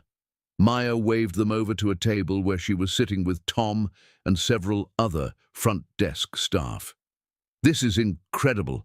I've never worked anywhere that did anything like this for employees. It was Mr. Corville's idea, Tom added, gesturing toward where Clive was making rounds, talking to different tables. Pretty cool boss move, if you ask me. Robin watched Clive work the crowd with easy charm, stopping to talk with housekeeping staff, chatting with the kitchen crew, asking about people's families. He looked relaxed, in a way she'd never seen before. No suit today, just dark jeans and a white button-down with the sleeves rolled up. "The logistics are impressive," Jamie said, having completed his visual survey of the buffet. "Food stations positioned to minimize bottlenecks, beverage service routed efficiently. Whoever designed this understands crowd flow dynamics."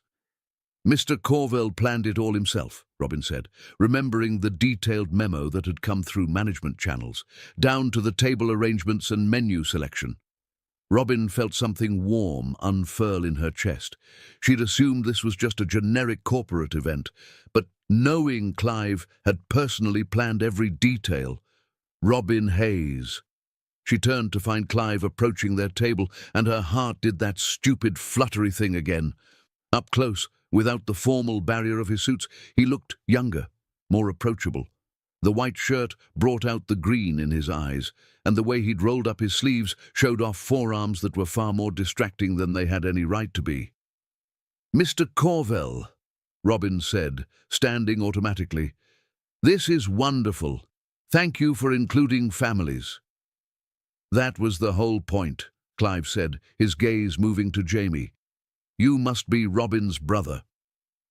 Jamie looked up at Clive with that direct, unblinking stare that sometimes made people uncomfortable. "You are taller than average male height, approximately 6 feet 2 inches.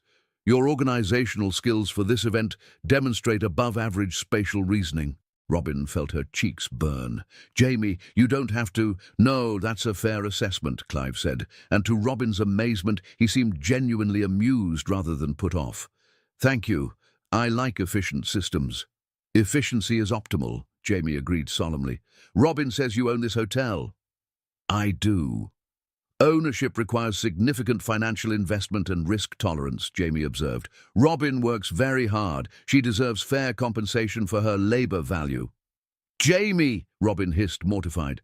But Clive was smiling now, a real smile that transformed his entire face. "You're absolutely right. Robin is an excellent employee." "She wishes to open a business," Jamie continued, oblivious to Robin's growing embarrassment. "A cafe and activity center for individuals with autism spectrum disorders. I will be the manager when she achieves this goal." Robin wanted to disappear under the table. "Jamie, Mr. Corvell doesn't need to hear about—" "Actually, I'd like to hear more," Clive said, and something in his voice made Robin look at him sharply. "May I sit?" Before Robin could object, Clive had taken the empty chair next to Jamie, genuinely interested. "Tell me about this business plan." "It's not really a plan yet," Robin said quickly. "Just an idea I've mentioned to Jamie." "It is a comprehensive concept," Jamie corrected. "Robin has identified a market gap. Current social spaces are not designed for sensory-sensitive individuals. Her proposed cafe would feature adjustable lighting, noise-reducing design elements, and structured activities that promote social interaction without overwhelming stimuli." Clive's attention was completely focused on Jamie now, asking thoughtful questions about the concept, nodding as Jamie explained Robin's ideas with the precision of someone who'd memorized every detail. "The business model accounts for both neurotypical and neurodivergent customers," Jamie continued. "Inclusive design benefits everyone. Robin says I would manage daily operations because I understand systems and routines better than most people." "That's fascinating," Clive said, and Robin could tell he meant it. "Have you given thought to location, funding, target demographics?" "Robin has researched extensively," Jamie said proudly. "She believes in my capabilities even when others do not." The way he said it, so matter-of-fact but with underlying emotion, made Robin's throat tight. She watched Clive process this, saw something shift in his expression as he looked between her and Jamie. "Robin sounds like an excellent business partner," Clive said finally, "and an even better sister." For the next hour, Clive stayed at their table. He listened to Jamie explain his collection of vintage hotel keycards, discussed the logistics of autism-friendly business design, and somehow managed to make Jamie laugh, an actual genuine laugh that made Robin's heart swell.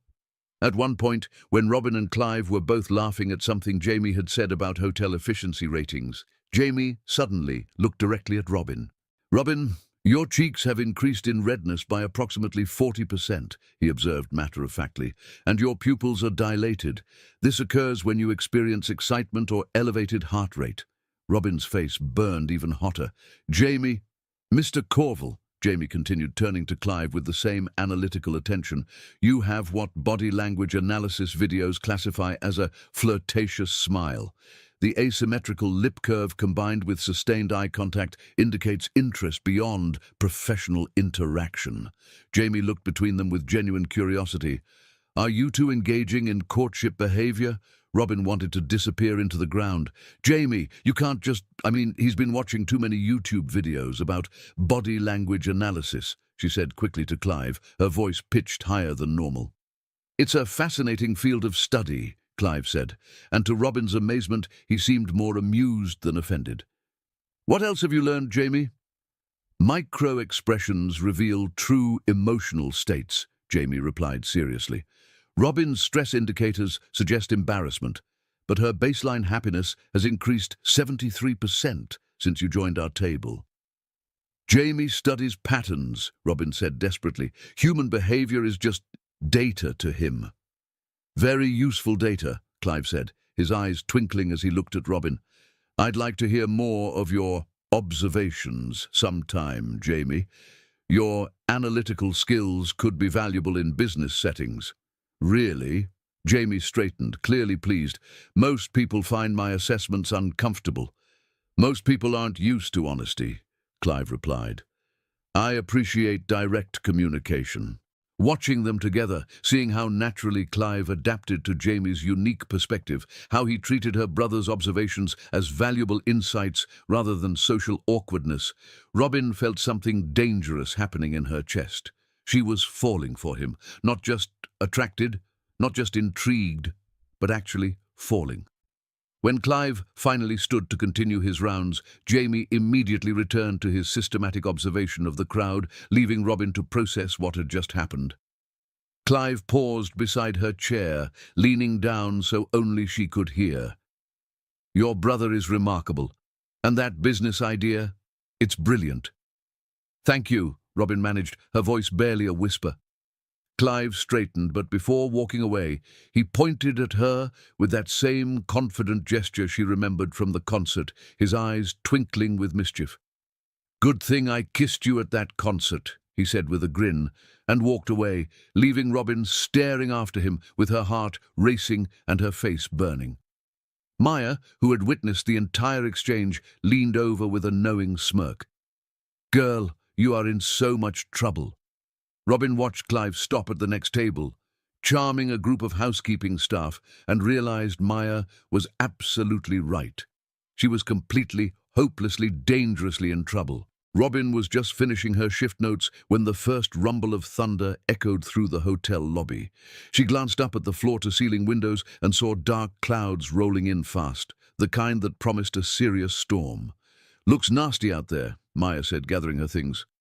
Good thing I drove today. Robin checked her phone.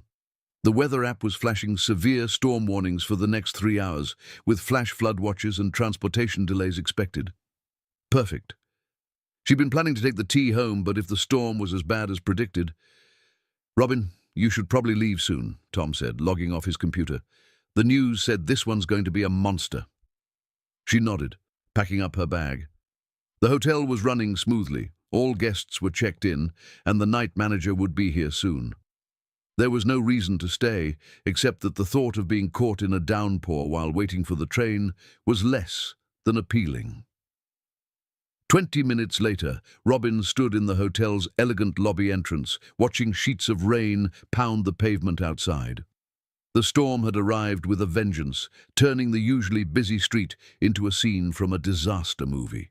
Lightning illuminated the sky in dramatic flashes, followed by thunderclaps that seemed to shake the building.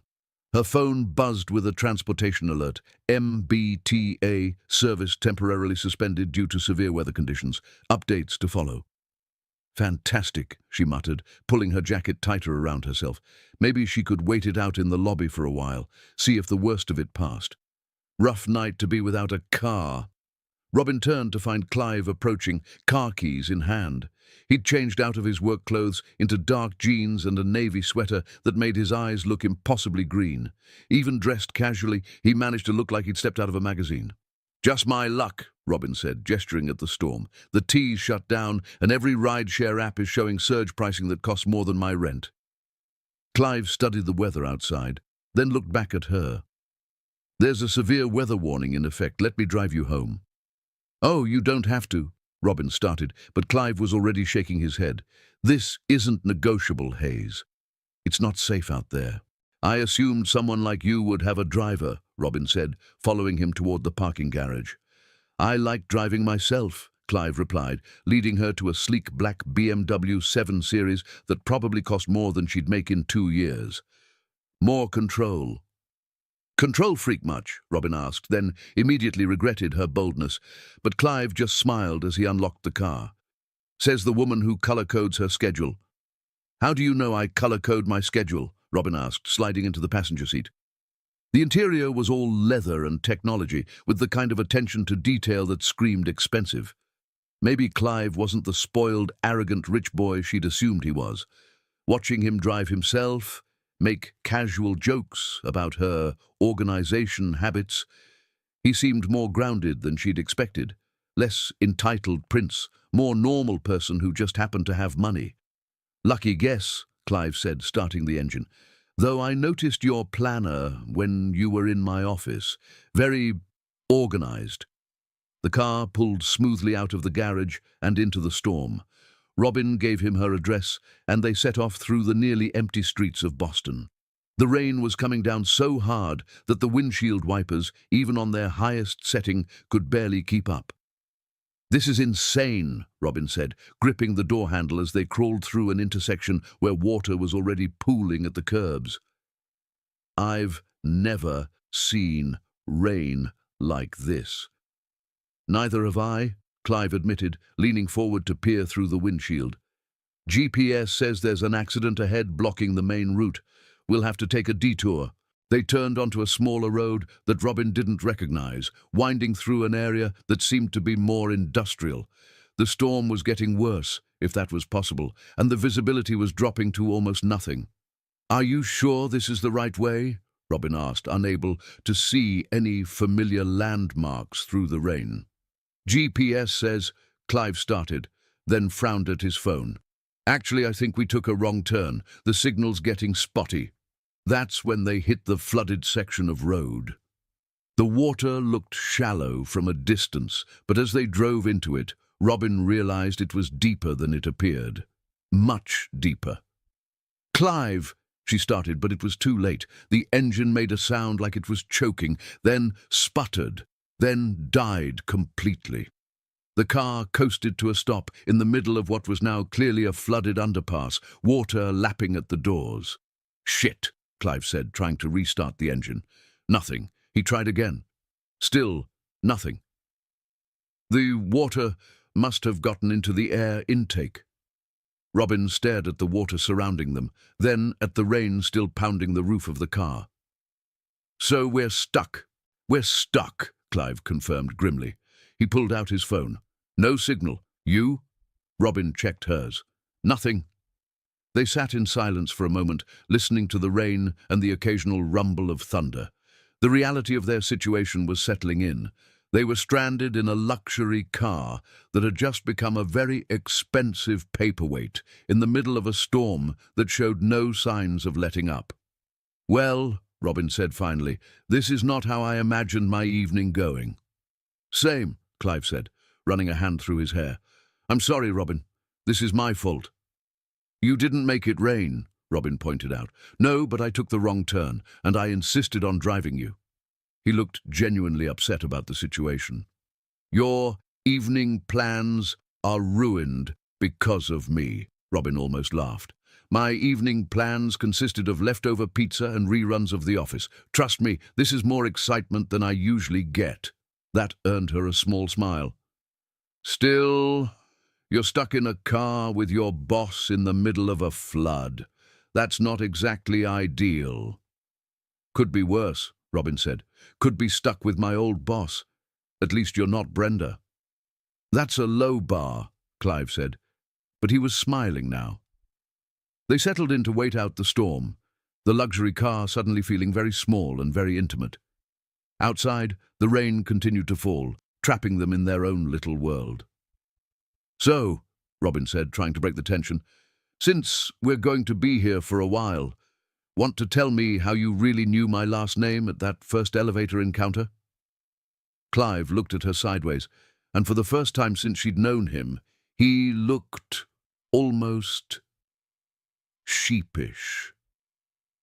"That's a longer story than you might think," he said.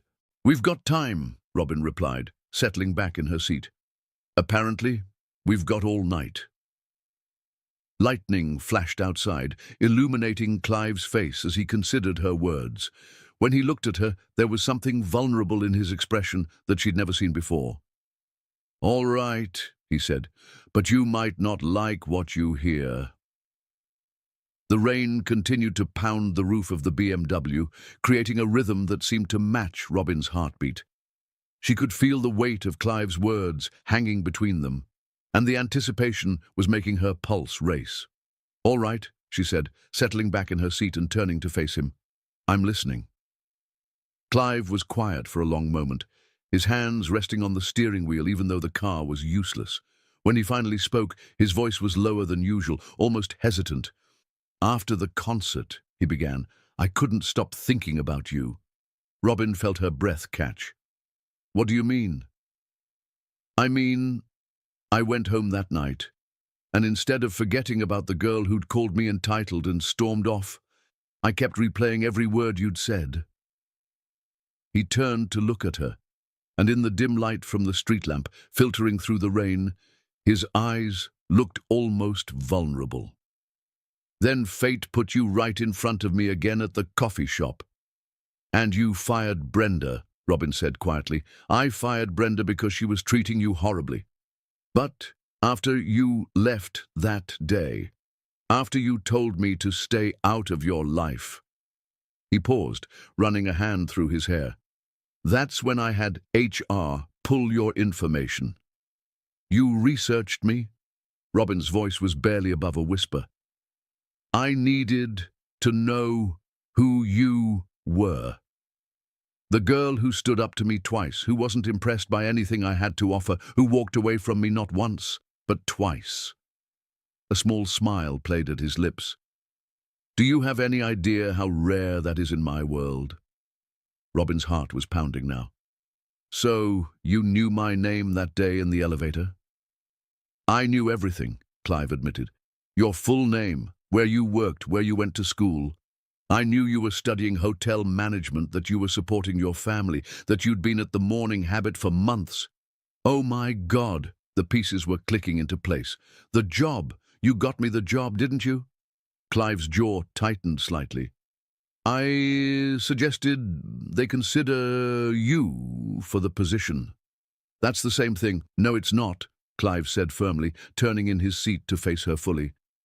"Robin, they wouldn't have hired you if you weren't qualified.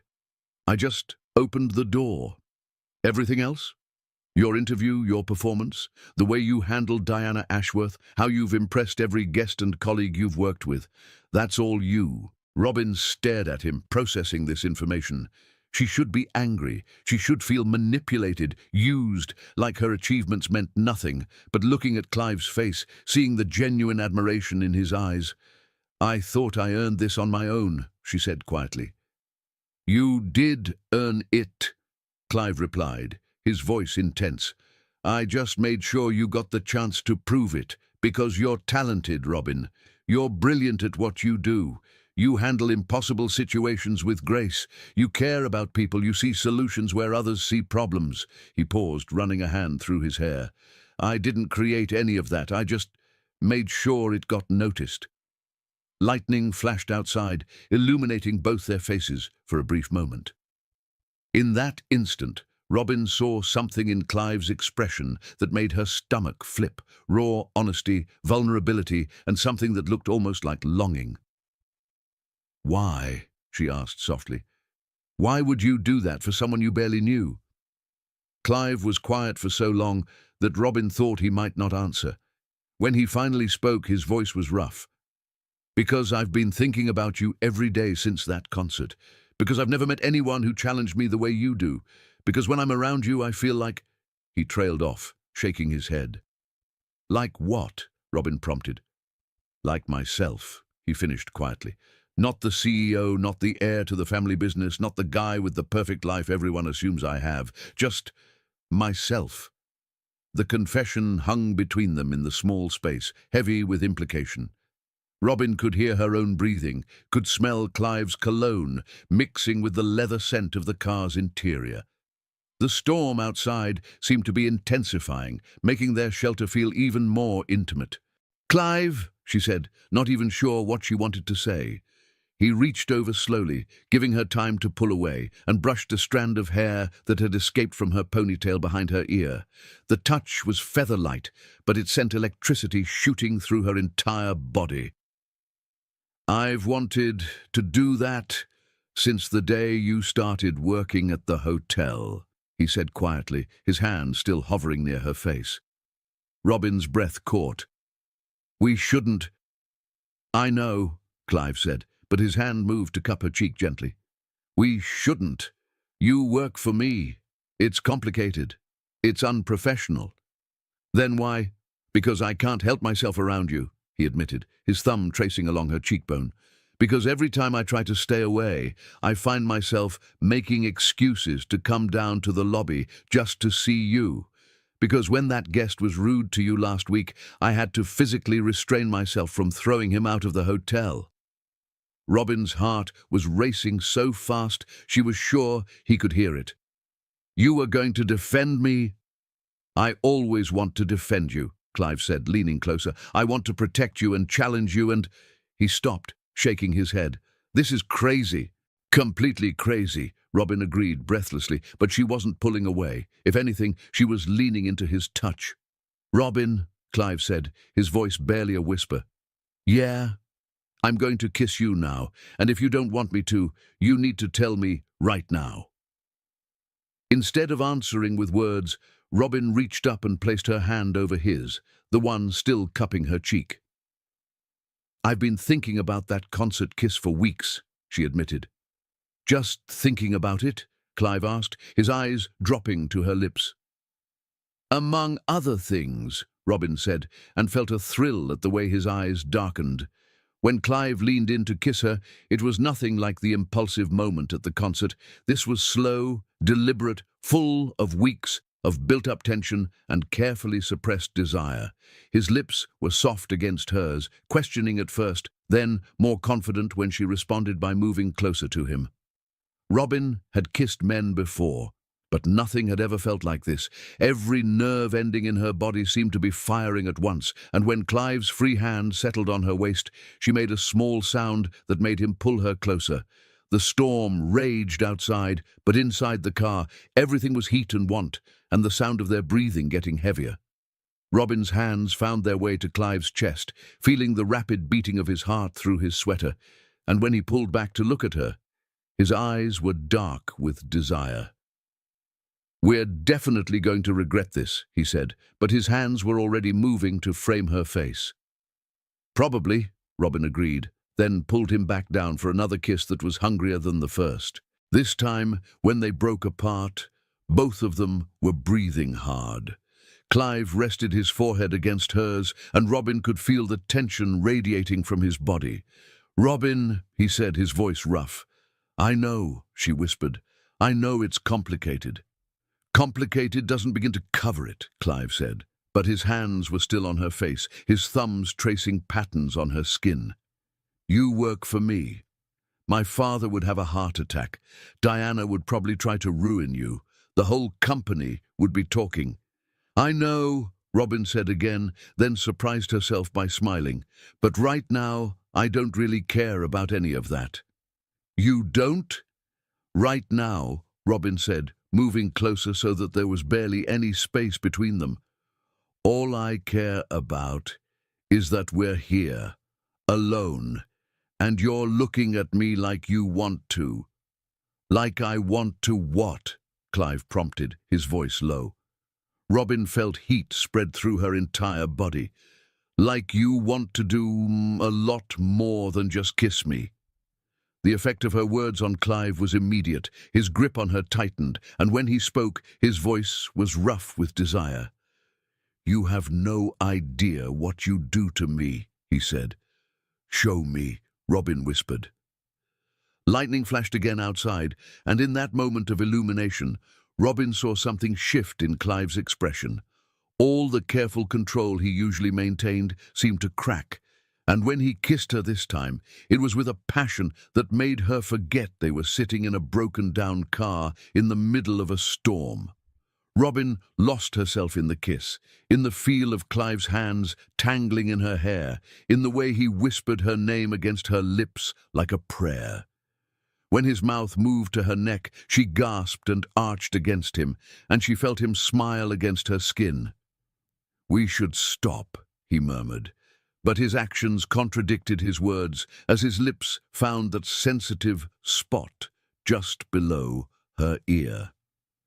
"We should," Robin agreed, but her hands were already pulling his sweater up so she could feel the warmth of his skin. As Robin trailed her fingers across Clive's chest, feeling the heat of his skin, she realized just how impossible stopping would be with his breath warm against her neck and his lips grazing her skin.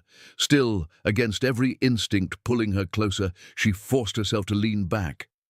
Breathless, her voice low and husky, she murmured, "We should stop here, before it goes any further." Clive hadn't moved his hands from her waist. His eyes were darker now, a storm of desire and something deeper.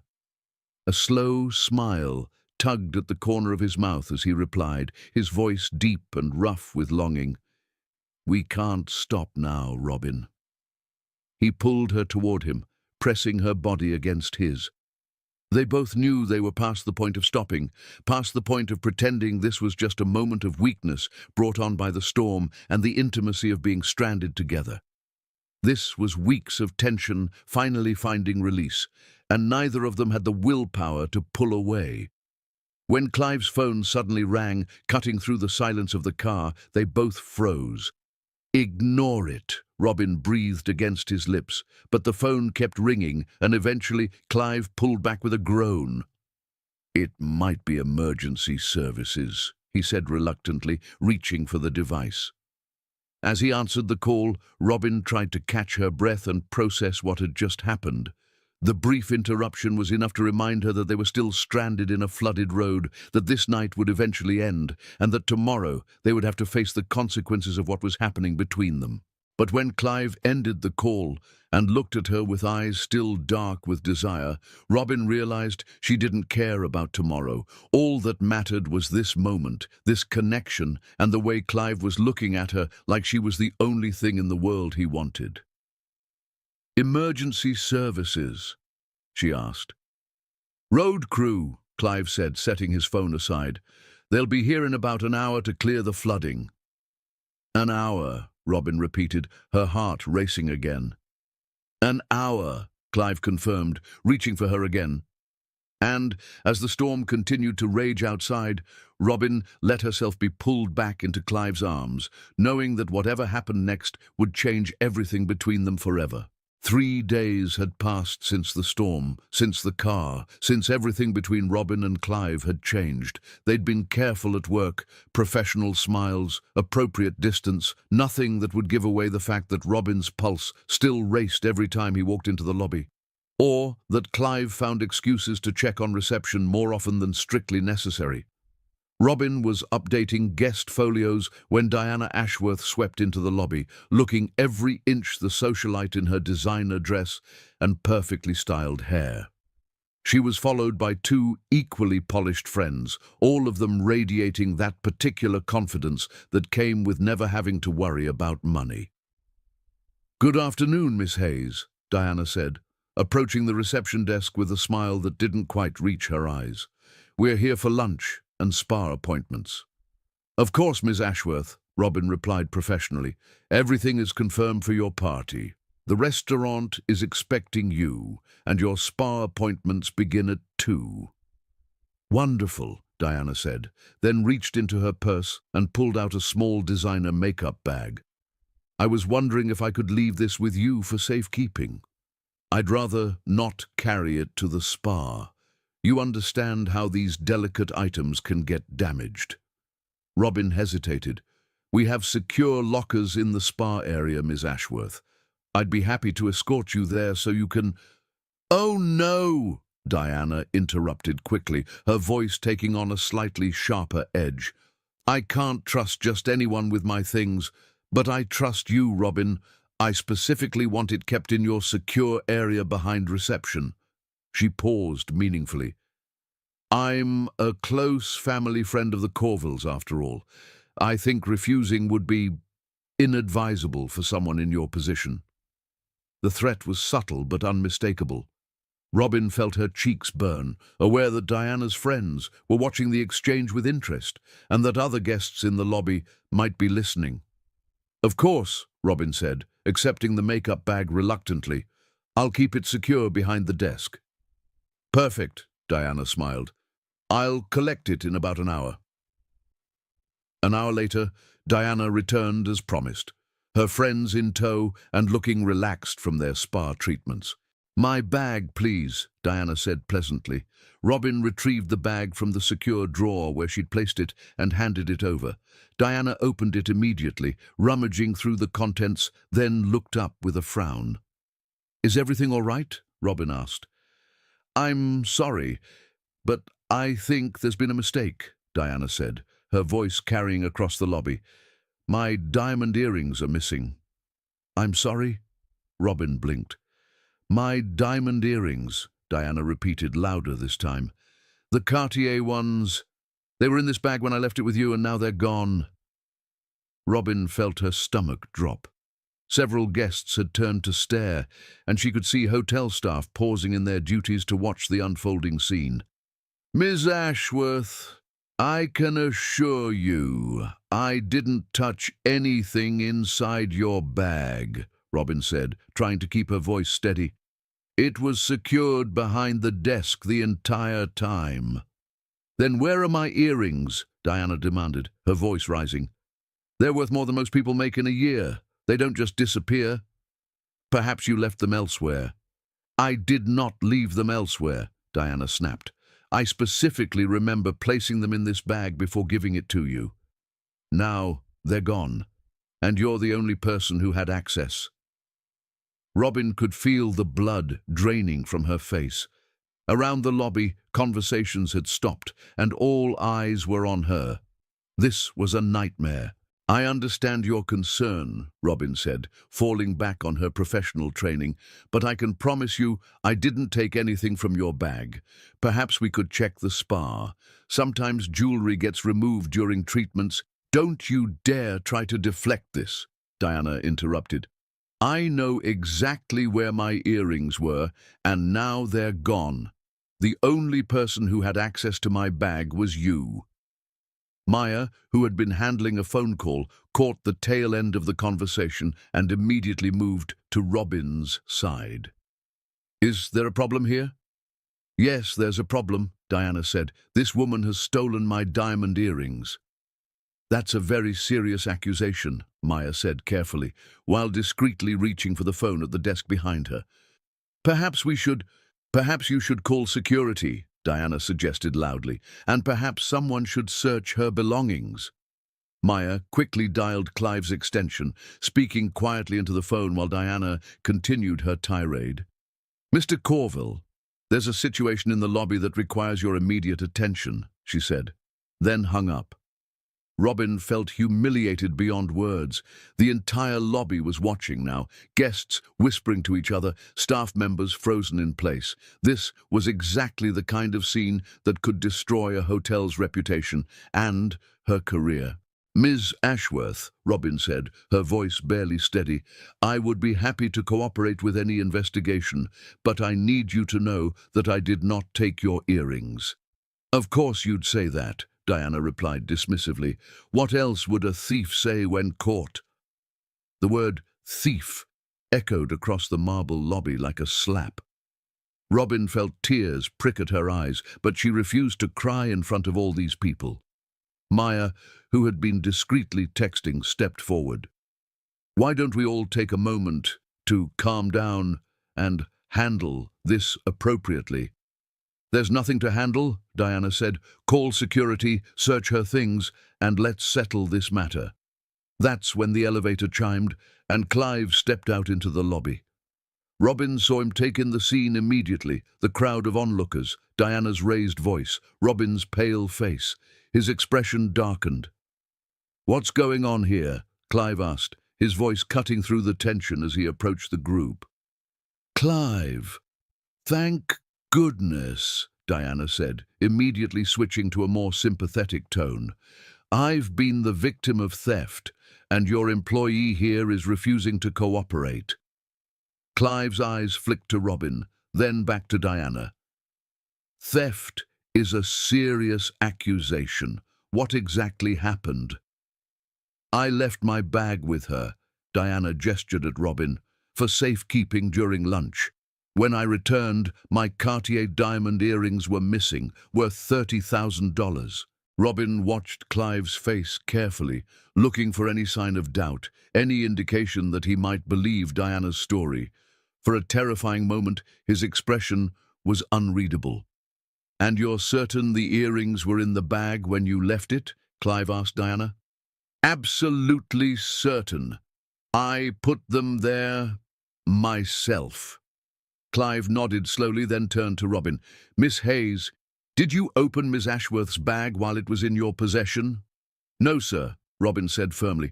"I placed it in the secure drawer behind reception and didn't touch it until Miss Ashworth asked for it back." "And you had no reason to access the bag during that time?" "None whatsoever." Clive studied her face for a long moment, and Robin held her breath. Then he turned back to Diana. "Diana, I understand your concern about your jewelry, but I'm not comfortable with public accusations against my staff without proper investigation." "Clive, surely you're not defending her," Diana said, her voice taking on a wounded tone. "The evidence is clear." "The evidence," Clive interrupted, "is that you claim something is missing. That's not the same thing as proof that someone took it." Robin felt a wave of relief, followed immediately by worry. Clive was defending her, but at what cost? Diana's face was flushing with anger, and the guests in the lobby were watching this drama unfold with fascination. "I think," Clive continued, "we should handle this matter privately. Diana, would you please come to my office? Miss Hayes, you as well." As they moved toward the elevator, Robin caught Maya's eye. Her friend gave her an encouraging nod, but Robin could see the worry there too. This was bad. Really bad. In the elevator, the tension was suffocating. Diana stood close to Clive, playing the role of the wronged victim, while Robin stood apart, trying to process what was happening. Her career, her reputation, everything she'd worked for was hanging in the balance because of a woman who clearly had an agenda. When they reached Clive's office, he closed the door and gestured for both women to sit. "Diana," he began, "I need you to walk me through exactly what happened." "I've already explained. Walk me through it again, every detail." Diana repeated her story, emphasizing Robin's supposed guilt with every word. When she finished, Clive turned to Robin. "Your version?" Robin explained about Diana's insistence that she take the bag despite hotel policy, about keeping it secure, about not touching the contents. As she spoke, she could see Diana's jaw tightening. "So," Clive said when Robin finished, "we have two different accounts of what happened. Diana, you're absolutely certain the earrings were in the bag?" "Completely certain." "And Robin, you're certain you didn't open the bag?" "Yes, sir." Clive was quiet for a long moment, then he did something that surprised everyone. He smiled. "Diana," he said, "I think there's been a misunderstanding." "What kind of misunderstanding?" Diana asked suspiciously. "The kind where someone makes accusations without checking all the facts," Clive replied, pulling out his phone. "Our reception area has security cameras with audio, high definition. They record everything." "I'm sure," Clive continued, that the footage will show exactly what happened, when the bag was left, how it was stored, who had access to it. We'll also be able to see if the bag was opened at any point. That won't be necessary, Diana started. Oh, but I think it will be, Clive said, his voice taking on that edge Robin recognized from when he was truly angry. Theft accusations against my employees are taken very seriously. If someone has stolen from a guest, they need to be terminated and prosecuted. But if someone has made false accusations... Diana stood up abruptly. You know what? I think I may have been mistaken. Mistaken? Clive's eyebrows rose. I may have misremembered where I put the earrings. Perhaps they're in my car or back at home. So you're withdrawing your accusation against Miss Hayes? Diana's mouth was tight with anger, but she nodded. It appears I was hasty in my assessment of the situation. I see, Clive said. Well, I'm glad we could clear that up. Though I have to say, Diana, I'm disappointed. Robin is one of our best employees, and publicly accusing her of theft was not only inappropriate, but damaging to both her reputation and the hotel's. I said I was mistaken, Diana replied stiffly. Yes, you did. After I mentioned the security cameras. Clive's voice was ice cold. I think it's best if you leave now. And Diana, I don't think the hotel will be able to accommodate your future visits. We take false accusations very seriously.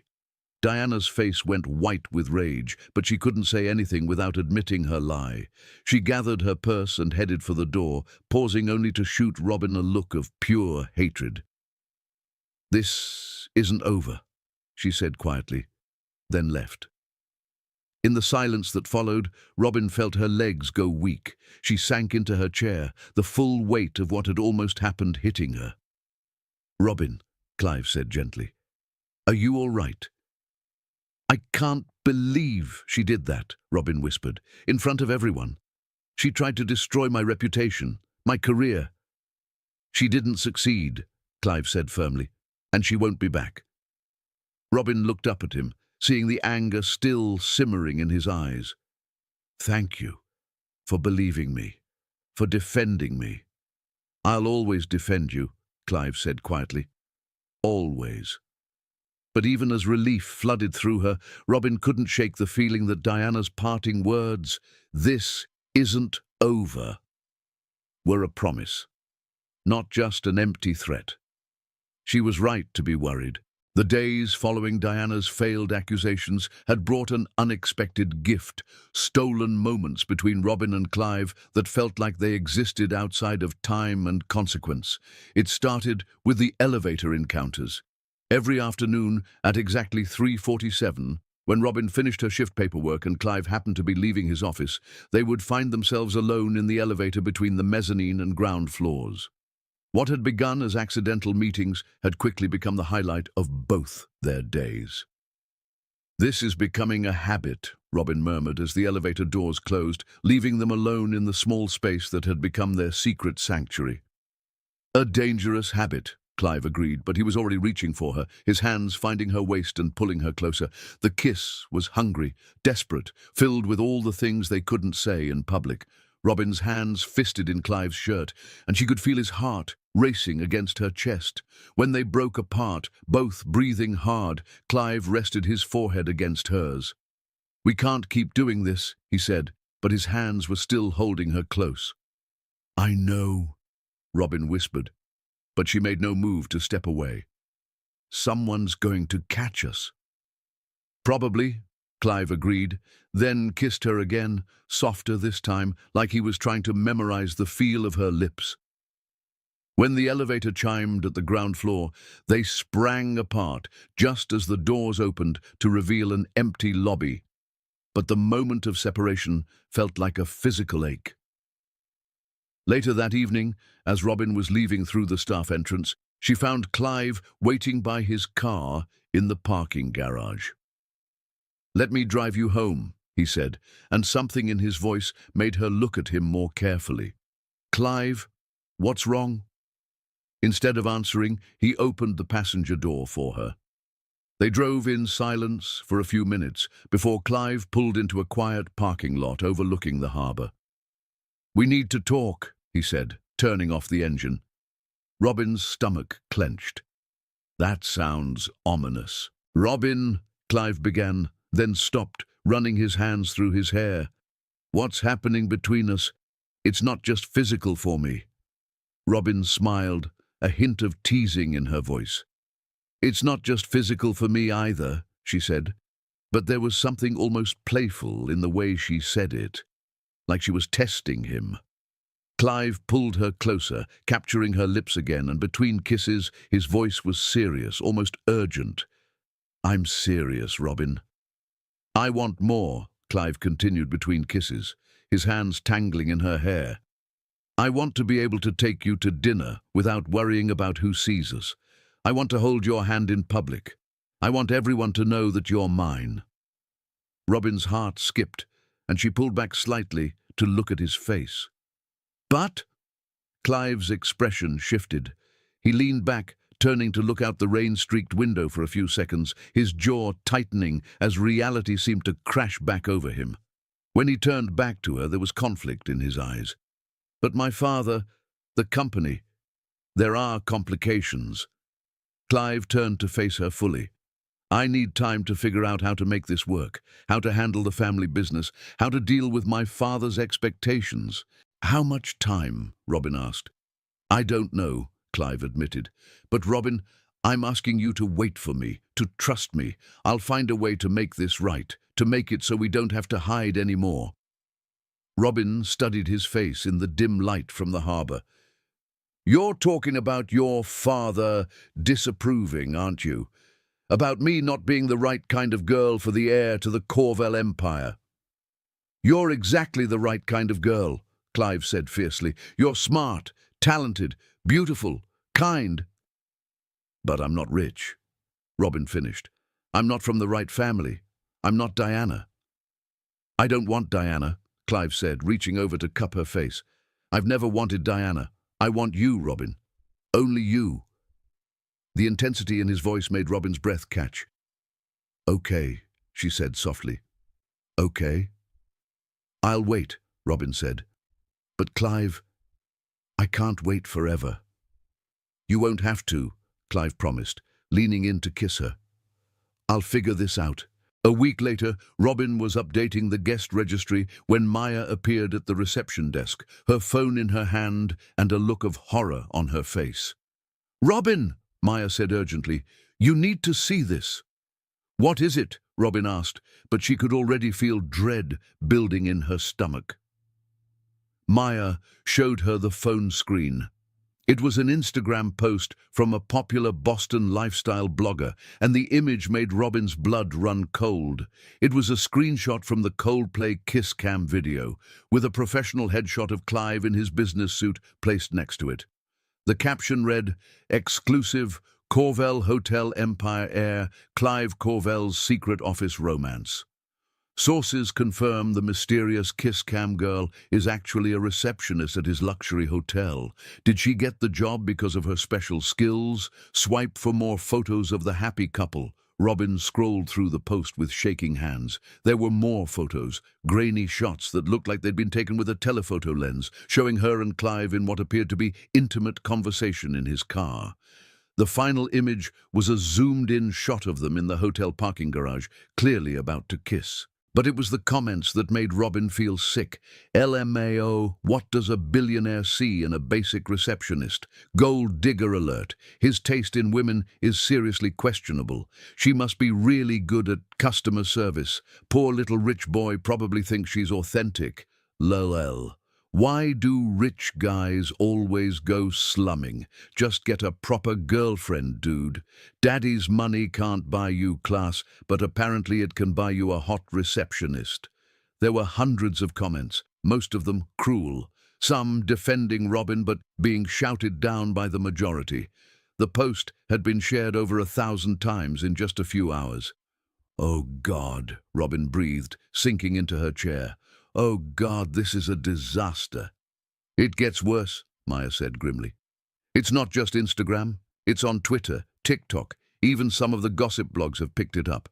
Robin's phone was already buzzing with notifications, text messages from numbers she didn't recognize, friend requests on social media, missed calls. Her stomach churned as she realized her private life had just become public entertainment. "I need to find Clive," Robin said, standing up abruptly. "Robin, maybe you should—" Maya started, but Robin was already heading for the elevator. She didn't wait to be announced. She burst into Clive's office to find him on a phone call that sounded heated. When he saw her, he quickly ended the conversation. "Robin, I was just about to come find you. Have you seen it?" Robin asked, her voice shaking.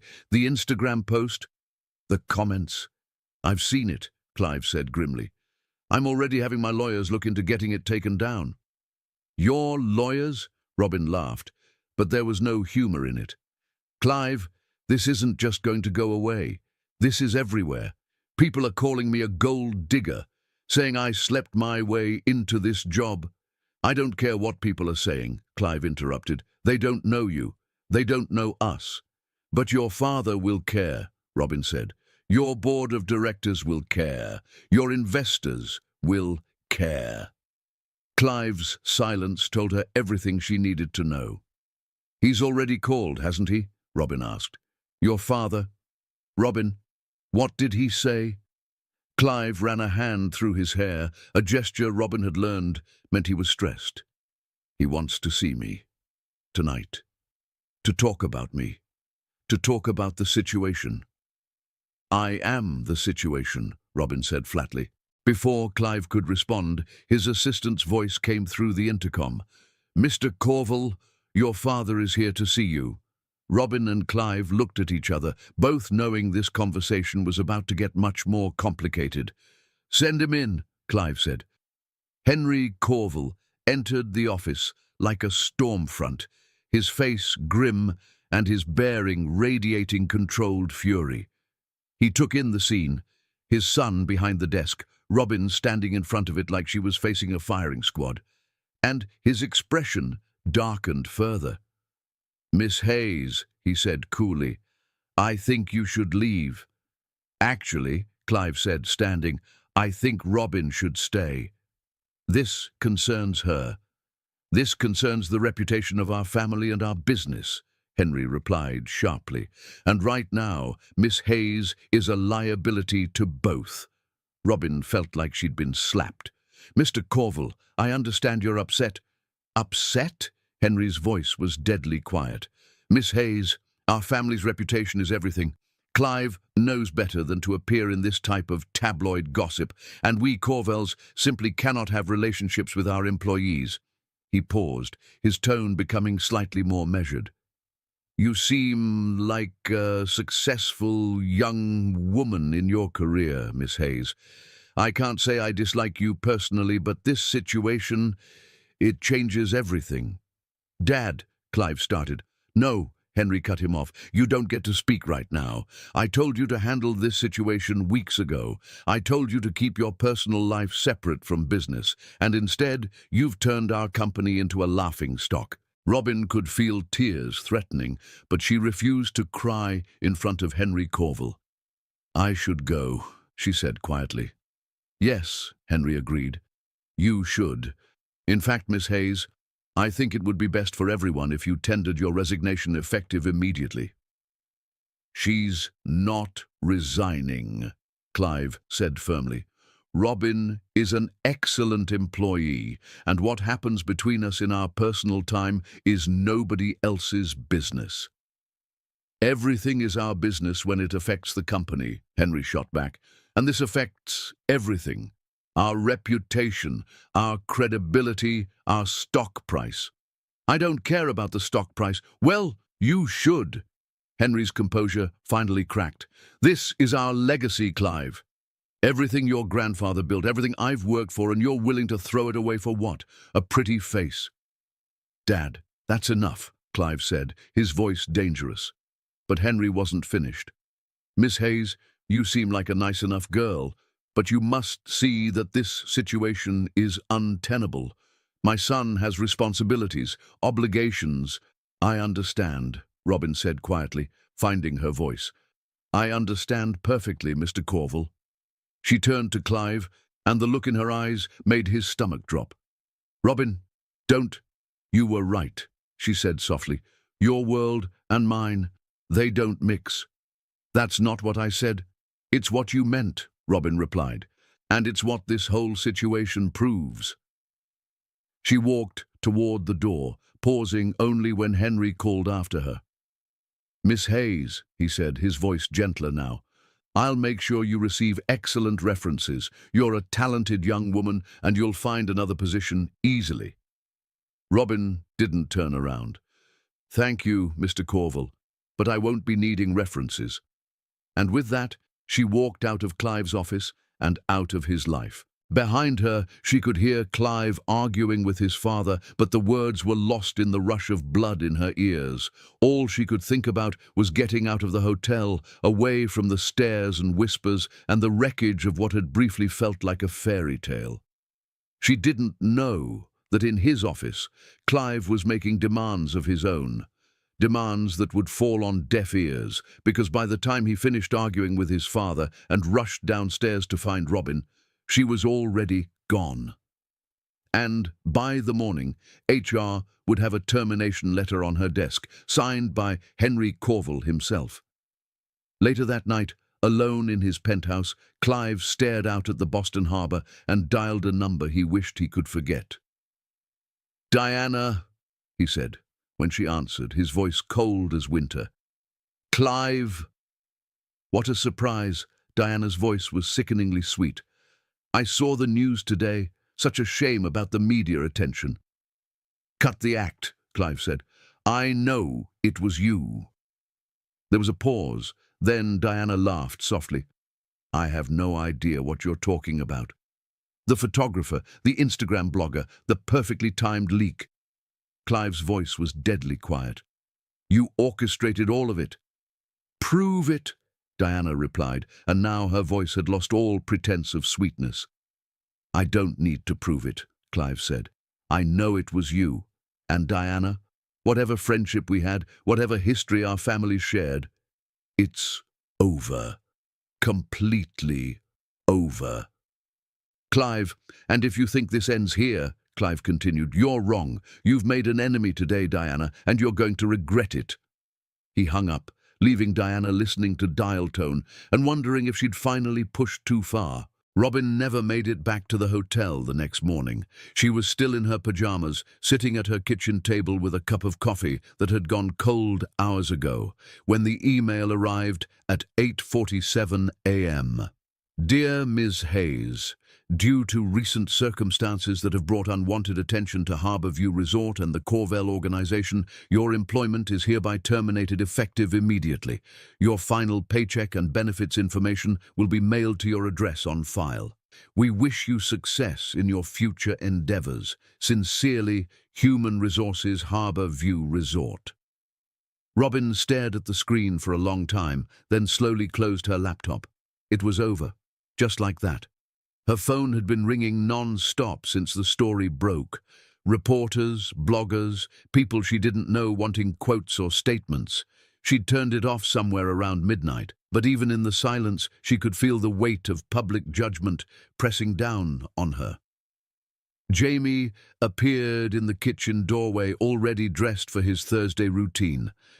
Robin, you haven't prepared breakfast. It's 8:52. We eat at 8:30 on Thursdays. I know, buddy, Robin said softly. I'm sorry. I'll make something now. You've been crying, Jamie observed matter-of-factly. Your eyes are swollen and red. This indicates prolonged emotional distress. Robin's phone buzzed with a text, then another, then a call. Clive's name flashed on the screen, and for a moment she was tempted to answer. But what was the point? His father had made the situation perfectly clear. Her world and his didn't mix. She declined the call. Robin, Jamie said, still standing in the doorway, are you experiencing job-related stress? Your behavioral patterns suggest significant disruption. Something like that, Robin managed, getting up to make his usual Thursday breakfast of scrambled eggs and toast cut into triangles. By noon, Robin had made her decision. Her mother found her packing suitcases in her bedroom. "Robin, what's going on?" "We need to leave Boston," Robin said without looking up. "For a while, just until this dies down." "Honey, what happened? You've been in your room all morning and people keep calling." Robin finally told her mother everything: the job, Clive, the scandal, the firing. By the time she finished, her mother was sitting on the edge of the bed with tears in her eyes.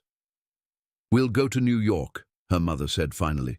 "Your Aunt Claire has been asking us to visit for months. We can stay with her until you figure out what comes next." That afternoon, while Robin finished packing, her phone rang again. Clive's name appeared on the screen for the 15th time that day. This time, she answered. "Robin, thank God." "Don't," Robin said quietly. "Just don't." "Robin, please let me explain. What happened with my father, that's not how I wanted." "It doesn't matter how you wanted it to happen," Robin interrupted. "It happened. I was fired, humiliated, and turned into a laughingstock. That's not fair." "Isn't it?" Robin asked, her voice breaking slightly. "I know you tried to defend me, Clive. I saw you arguing with your father. But in the end, it didn't matter. He still won. He still got rid of me." Clive was quiet on the other end of the line. "I can't be in a relationship where I'm constantly fighting your family for acceptance," Robin said quietly. "Where every decision has to go through your father first. I can't be someone's secret shame." "You're not." "I am," Robin said firmly. "And we both know it. Your father made that very clear." "Robin, please." "I'm changing my number," Robin said. "Don't try to contact me again." She hung up and immediately called her phone company to request a new number. Then she blocked Clive on all social media, deleted the apps from her phone, and tried to pretend that the last few months had never happened. By evening, the Hayes family was on a train to New York City, leaving Boston and everything that had happened there behind. 5 months had passed when Clive found himself standing outside Robin's apartment building for the 3rd time in 2 weeks, staring up at windows that had been dark for months. The landlord had finally confirmed what he'd suspected. Robin and her family had moved out the day after the scandal broke, leaving no forwarding address. He'd tried everything: social media searches, checking alumni networks, even asking Maya if she'd heard anything. But Robin Hayes seemed to have vanished completely. The worst part was that he understood why. He'd replayed that scene in his office with his father 1,000 times, and each time he saw it more clearly from Robin's perspective. She'd stood there while his father dismissed her as a liability, called their relationship inappropriate, and essentially forced her out of her job. And Clive had argued about business implications instead of defending the woman he loved, because that's what it was. He'd realized too late. Love. Not infatuation, not attraction, but the real thing. And he'd lost it because he'd been too concerned with managing his father and protecting the family business to protect the person who mattered most. Back in Boston, present day, Maya was rearranging the lobby flowers for the 3rd time when Tom finally lost his patience. "Maya, I swear to God, if you don't stop rearranging those flowers, I'm going to throw them at you," Tom said from behind the reception desk at Harbor View Resort. Maya laughed, but there was less joy in it than there used to be. The hotel hadn't been the same since Robin left. Maya had been promoted to reception manager, which should have been exciting, but mostly it just reminded her that her best friend was gone. "I'm not rearranging them," Maya protested. "I'm optimizing their visual impact." "You're procrastinating," Tom replied, "just like you have been for the past week every time Mr. Corvell asks if you've heard from Robin." Maya sighed. It was true. Clive had been asking about Robin regularly for months, and each time Maya had to tell him she hadn't heard anything. It was killing all of them, really. Clive looked terrible, thinner, more intense, working constantly, but without any of the satisfaction he used to get from it. And Maya missed her friend desperately. That's when her phone rang with a number she didn't recognize. "Harbor View Resort, this is Maya." "Maya, it's Robin," Maya nearly dropped the phone. "Robin? Oh my God, Robin, where are you? Are you okay? I've been so worried." "I'm fine," Robin said, though her voice sounded tired. "I'm actually back in Boston." "You're back? Since when? Why didn't you call sooner?"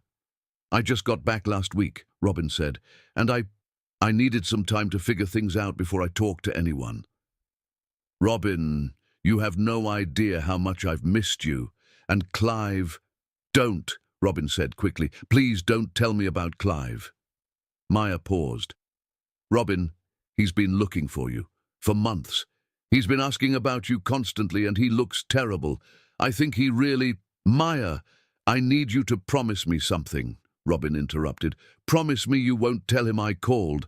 Promise me you won't give him my number." Maya felt torn. She could hear the pain in Robin's voice, but she also saw Clive every day, saw how miserable he was. "Robin, promise me," Robin repeated. I can't handle seeing him right now. I'm trying to build something new, something that's mine, and I can't have him complicating that." "What are you building?" Maya asked gently. Robin was quiet for a moment. "Remember that business idea I mentioned? The cafe for autistic individuals? I'm actually trying to make it happen. I've been meeting with potential investors, working on a business plan. It's been challenging." "That's amazing, Robin. That's your dream." "It is," Robin said, and for the first time in the conversation, there was real warmth in her voice. "It's scary as hell, but it's mine, and Jamie is so excited about being the manager someday." "How is Jamie?" "He's good. The change was hard for him, but he's adapted. He's actually been helping me with the business plan. His attention to detail is incredible." Maya smiled. "I miss you both." "I miss you too," Robin said softly. "But Maya, please, don't tell Clive I called. I know you probably think I'm being unfair, but I need this time to figure out who I am without all that drama." "I understand," Maya said, though her heart was breaking a little. "But Robin, if you ever change your mind—" "I won't," Robin said firmly. "But thank you for understanding, for being such a good friend." After Robin hung up, Maya sat staring at her phone for a long time. She'd promised not to tell Clive about the call, but she hadn't promised not to tell him anything else. An hour later, she knocked on Clive's office door. "Come in," he called. Maya entered to find him at his desk, surrounded by paperwork, but staring out the window at the harbor. He looked up when she came in, and she could see the hope in his eyes that he tried to hide every time someone knocked on his door. "Maya," he said, "is everything all right?" "Mr. Corville," Maya began, then stopped. She pulled a piece of paper from her pocket and placed it on his desk. "I thought you should have this." Clive looked down at the paper. It was a phone number written in Maya's handwriting. "Maya, I can't tell you how I got it," Maya said quickly, "and I can't tell you if the person who owns that number wants to hear from you, but I can tell you that this person is back in Boston, and they're trying to start a business, a cafe and activity center for autistic individuals." Clive's breath caught. "Robin, I didn't say that," Maya replied. "But whoever this number belongs to, they've been meeting with investors, trying to get funding for their dream, and they have a brother who's very excited about being a manager someday." Maya headed for the door, then paused. "Mr. Corville, if you do decide to call that number, maybe think about what you want to say first. Think about what really matters." After Maya left, Clive stared at the phone number for a long time. Robin was back. She was trying to build the business she'd dreamed about, and she clearly didn't want to see him, or Maya would have said so. But she was here, in the same city, probably struggling to get funding for a business that sounded exactly like something Robin would create, something beautiful and meaningful and designed to help people like Jamie. Clive picked up his phone, then put it down again, then picked it up again. What did he want to say? What really mattered? That he was sorry? That he loved her? That he wanted to help with her business? For a moment, he considered calling her directly. But then he imagined Robin's reaction, the hurt in her voice when she realized he was trying to use money to solve the problem he'd helped create. She'd think he was trying to buy his way back into her life, trying to prove his worth with his wealth instead of earning her forgiveness. Robin had made it clear she wanted to build something that was hers, something independent. And if he truly loved her, which he did, desperately, then he needed to respect that. But maybe there was another way. Clive scrolled through his contacts until he found the number he was looking for. Brian, his college friend who worked in venture capital. Brian, whose father had built a foundation specifically for funding businesses that supported neurodiverse communities. He dialed the number. "Brian? It's Clive. I need a favor, but I need you to promise me something first. This conversation never happened, and my name never comes up in what I'm about to ask you." 3 weeks after her conversation with Maya, Robin was drowning in rejection letters and dwindling savings. Her cramped studio apartment was littered with business plan printouts, all leading nowhere. "Robin," Jamie said from the kitchen table where he was organizing her financial projections, "your stress indicators have increased 47% since Monday." "Thanks for that analysis, buddy," Robin said, rubbing her tired eyes. Her phone rang with an unknown number. "Ms. Hayes, this is Elizabeth Collins from the Morrison Foundation. I'm calling about your business proposal for an autism-friendly cafe."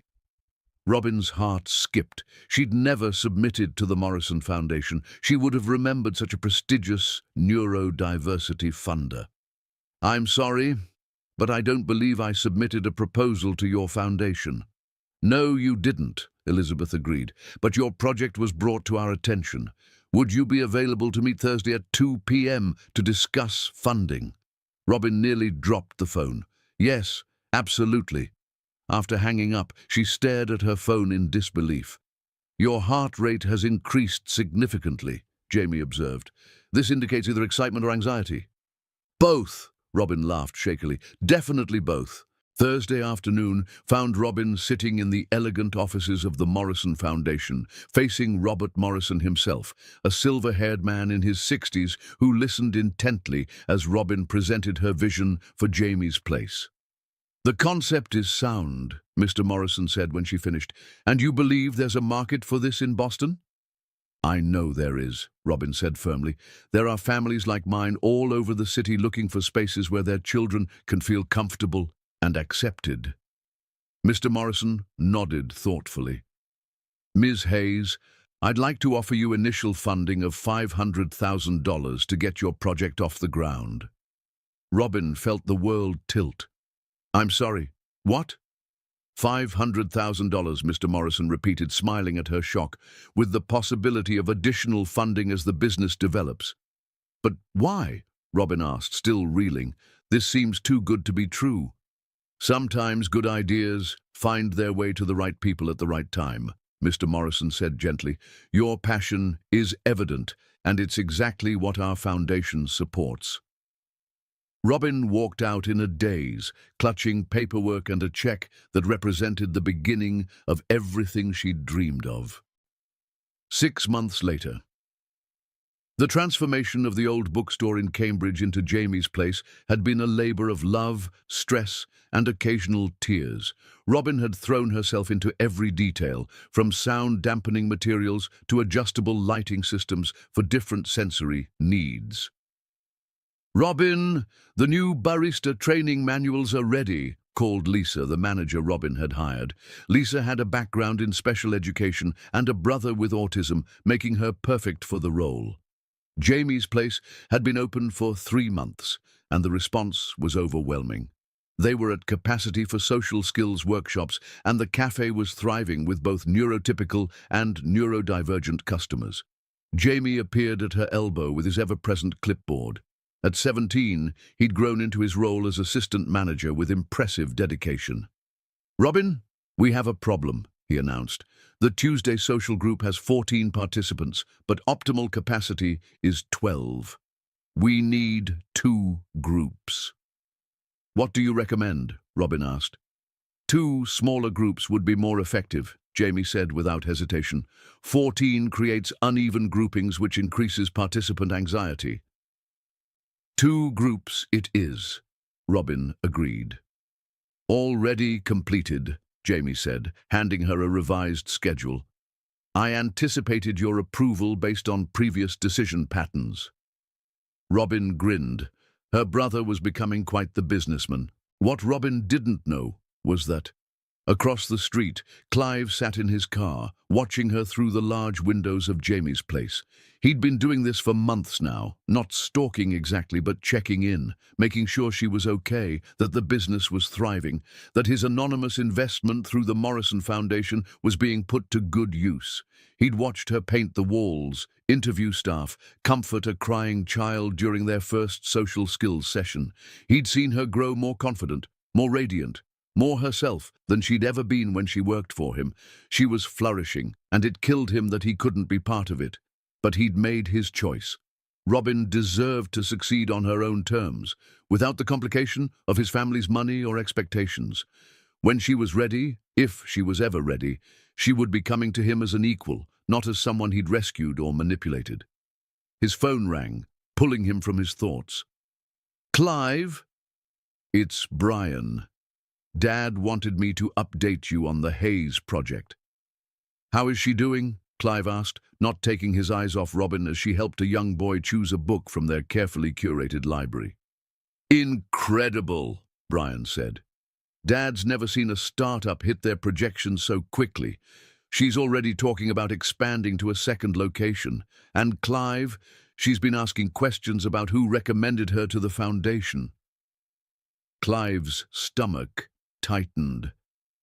What kind of questions? Nothing specific, but she's smart. She knows someone must have put her proposal in front of us and she wants to thank them. Your father hasn't. Dad's been careful. But Clive, she's going to figure it out eventually. Maybe you should consider...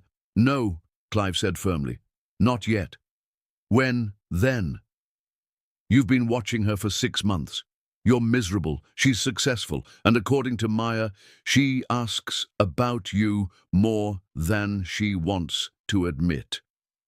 Clive was quiet, watching Robin laugh at something Jamie had said. She looked happy, genuinely, radiantly happy in a way she'd never looked during their stolen moments at the hotel. When she doesn't need the Morrison Foundation anymore, Clive said finally. When she's so successful that even if she found out the truth, it wouldn't matter. When she's strong enough to tell my father exactly what she thinks of his opinions about appropriate relationships. And if that never happens, Clive smiled sadly, then I'll love her from a distance forever. But at least she'll have her dreams. Through the window, Robin looked up suddenly, as if she'd felt someone watching her. For a moment, her eyes seemed to scan the street, and Clive held his breath. But then Jamie called her attention back to something, and the moment passed. Clive started his car and drove away, just as he had every week for the past 6 months. But this time, he didn't notice that someone else had been walking down the street and had seen him there, watching, week after week. Someone who was starting to put the pieces together. 3 months later, Robin stood in front of the mirror in her new apartment, a 2-bedroom place she could actually afford thanks to Jamie's place's success, and tried to calm her nerves. Tonight was the grand opening celebration of their expansion, and she'd invited everyone who had supported her journey. Including, she'd decided after much internal debate, careful detective work, and Sage's recent revelation about a certain someone who'd been spotted watching Jamie's place from his car every week, Clive. She'd figured it out, of course. It had taken months of subtle questions and research, but she wasn't naive. The Morrison Foundation had never heard of her before someone brought her to their attention. The timing was too perfect, the funding too generous, and Robert Morrison's evasive answers about their mysterious benefactor too obvious. She'd sent a simple text to his number. Jamie's Place is hosting an expansion celebration tonight at 7 p.m. You're welcome to come if you'd like to see what your anonymous investment helped create. Robin. She hadn't received a response. Robin, Jamie called from the living room, we need to leave in 12 minutes to arrive at optimal time. Coming, Robin called back, taking one last look at herself. She'd chosen a simple blue dress that made her feel confident and professional. Tonight, she wasn't the girl who'd been humiliated and fired. She was Robin Hayes, successful entrepreneur and advocate for the neurodivergent community. She just hoped she was ready to face the man who'd broken her heart in the process of helping her find her strength. Jamie's Place was transformed for the grand opening. String lights hung from the ceiling, creating a warm glow that complemented the cafe's carefully designed, sensory-friendly environment.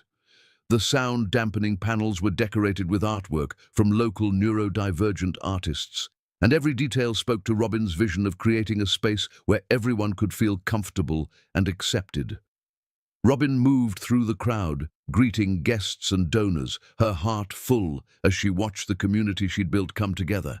Families with autistic children mingled with local business owners, foundation representatives, and members of the press who had come to cover this unique venture.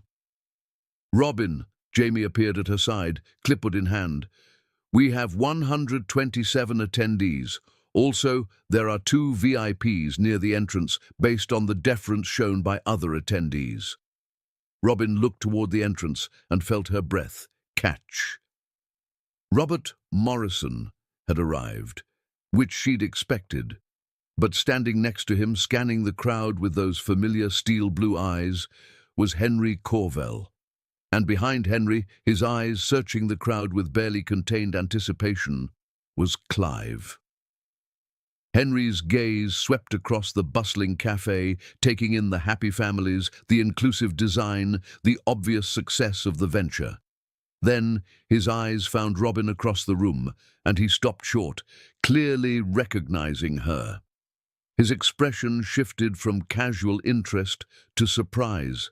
Clive noticed his father's reaction and followed his gaze to where Robin was confidently moving through the crowd, every inch the successful entrepreneur she'd become. Before Henry could say anything, Clive placed his hand on his father's shoulder and turned to face him. "Dad," Clive said quietly but firmly, "I've been in love with this woman for a year. I've been waiting a year to be with her. I hope that through her talent, her intelligence, her hard work, and her vision, she has proven herself to you, because I already saw this potential in her. I already knew what an extraordinary woman she is." Henry listened, his eyes moving between his son and Robin across the room. "Now," Clive continued, "for the first time in months, I'm going to go to her and do everything in my power to convince her, to give me a chance. I'm not asking for your permission. Your approval would make me happy, but even without it, I'll make my own choice. I choose Robin." Clive's hand remained on his father's shoulder as he delivered his final words. "I want you to be happy for us." Then he turned and began walking slowly across the cafe toward Robin, his heart pounding with every step. Behind him, Henry watched his son with something approaching awe. A slow smile spread across his face, filled with approval and pride. You're a true Corvell, aren't you, Clive?" he murmured to himself, admiration evident in every word. Across the room, Robin was finishing her conversation with a local reporter when she felt a familiar presence behind her. She turned and found Clive standing there, close enough to touch, his eyes holding 1,000 things he wanted to say. "Hello, Robin," he said softly. "Hello, Clive," she replied, her voice steady despite the way her heart was racing. Around them, the celebration continued, but in that moment, it felt like they were the only 2 people in the room. "You came," Robin said. You invited me," Clive replied, though I have to admit I was surprised. "Were you?" Robin asked, raising an eyebrow, "even though you've been watching me build this place for months?" Clive's breath caught. "Robin, I know it was you." Robin said quietly. The Morrison Foundation funding, the anonymous benefactor who believed in my vision. It took me a while to piece it together, but I'm not naive, Clive. Are you angry? Clive asked, his voice careful. Robin considered this. I was, at first. I thought you were trying to control my life again, trying to buy your way back into my good graces. And now? Robin looked around the bustling cafe, at Jamie confidently managing the crowd, at the families whose lives were being enriched by the space she'd created, at the tangible proof of everything she'd accomplished. I built all of this, she said, gesturing around the cafe, to prove that I was worthy of respect, that I was more than just a barista who caught the attention of a wealthy man. You never needed to prove that, Clive said. Not to me, not to anyone. I needed to prove it to myself, Robin replied, and now I have. They stood in silence for a moment, the weight of the past year, the hurt and the growth and the love that had never really disappeared, settling between them. So, Clive said finally, what happens now? Robin looked at him, really looked at him, and saw not the intimidating CEO who had once made her nervous, but the man who had loved her enough to let her go, who had supported her dreams from the shadows, who had waited patiently for her to become the person she was meant to be. Now, Robin said, a smile beginning to curve her lips, you can buy me a coffee, but I should warn you, our prices are a little higher than the morning habit. Clive's answering smile was radiant. I think I can afford it. Good, Robin said softly, because I've missed you, more than I wanted to admit. Robin, Clive said, stepping closer, I've missed you every single day. Have you? She asked, her voice barely a whisper. Every day, he confirmed, reaching up to cup her face gently. And I never want to miss you again. This time, when Clive leaned in to kiss her, Robin met him halfway. It was nothing like their first kiss at the concert, rushed and impulsive, or even their passionate encounters in the car during the storm. This kiss was a promise, a commitment, the seal on a year of growth and love, and finding their way back to each other. When they finally broke apart, both breathing a little unsteadily, the cafe around them seemed to come back into focus. Several guests had noticed their moment and were smiling, including Jamie, who looked up from his clipboard with satisfaction. Now, Robin said, her cheeks flushed and her smile bright, I believe someone owes me a proper first date. Clive grinned, reaching into his jacket pocket and pulling out 2 concert tickets. Funny you should mention that. I was thinking we should go back to where it all started. Robin looked at the tickets and laughed. More Coldplay? Well, Clive said, his eyes twinkling with mischief, I figure I owe you a concert where I don't cause any international incidents. Plus, I want to kiss you properly on the kiss cam this time. As what? Robin asked, stepping closer. As my girlfriend, Clive said without hesitation, the woman who built an empire and stole my heart. Jamie looked up from his clipboard with satisfaction. Optimal outcome achieved, he announced to no one in particular, then returned to his calculations with the pleased efficiency of someone who had always known this was how the story would end. Thank you for staying till the end. Where in the world are you watching from? Let me know in the comments. I love seeing how far these stories travel, and if this story moved you, please hit that like button and subscribe. It means the world to me.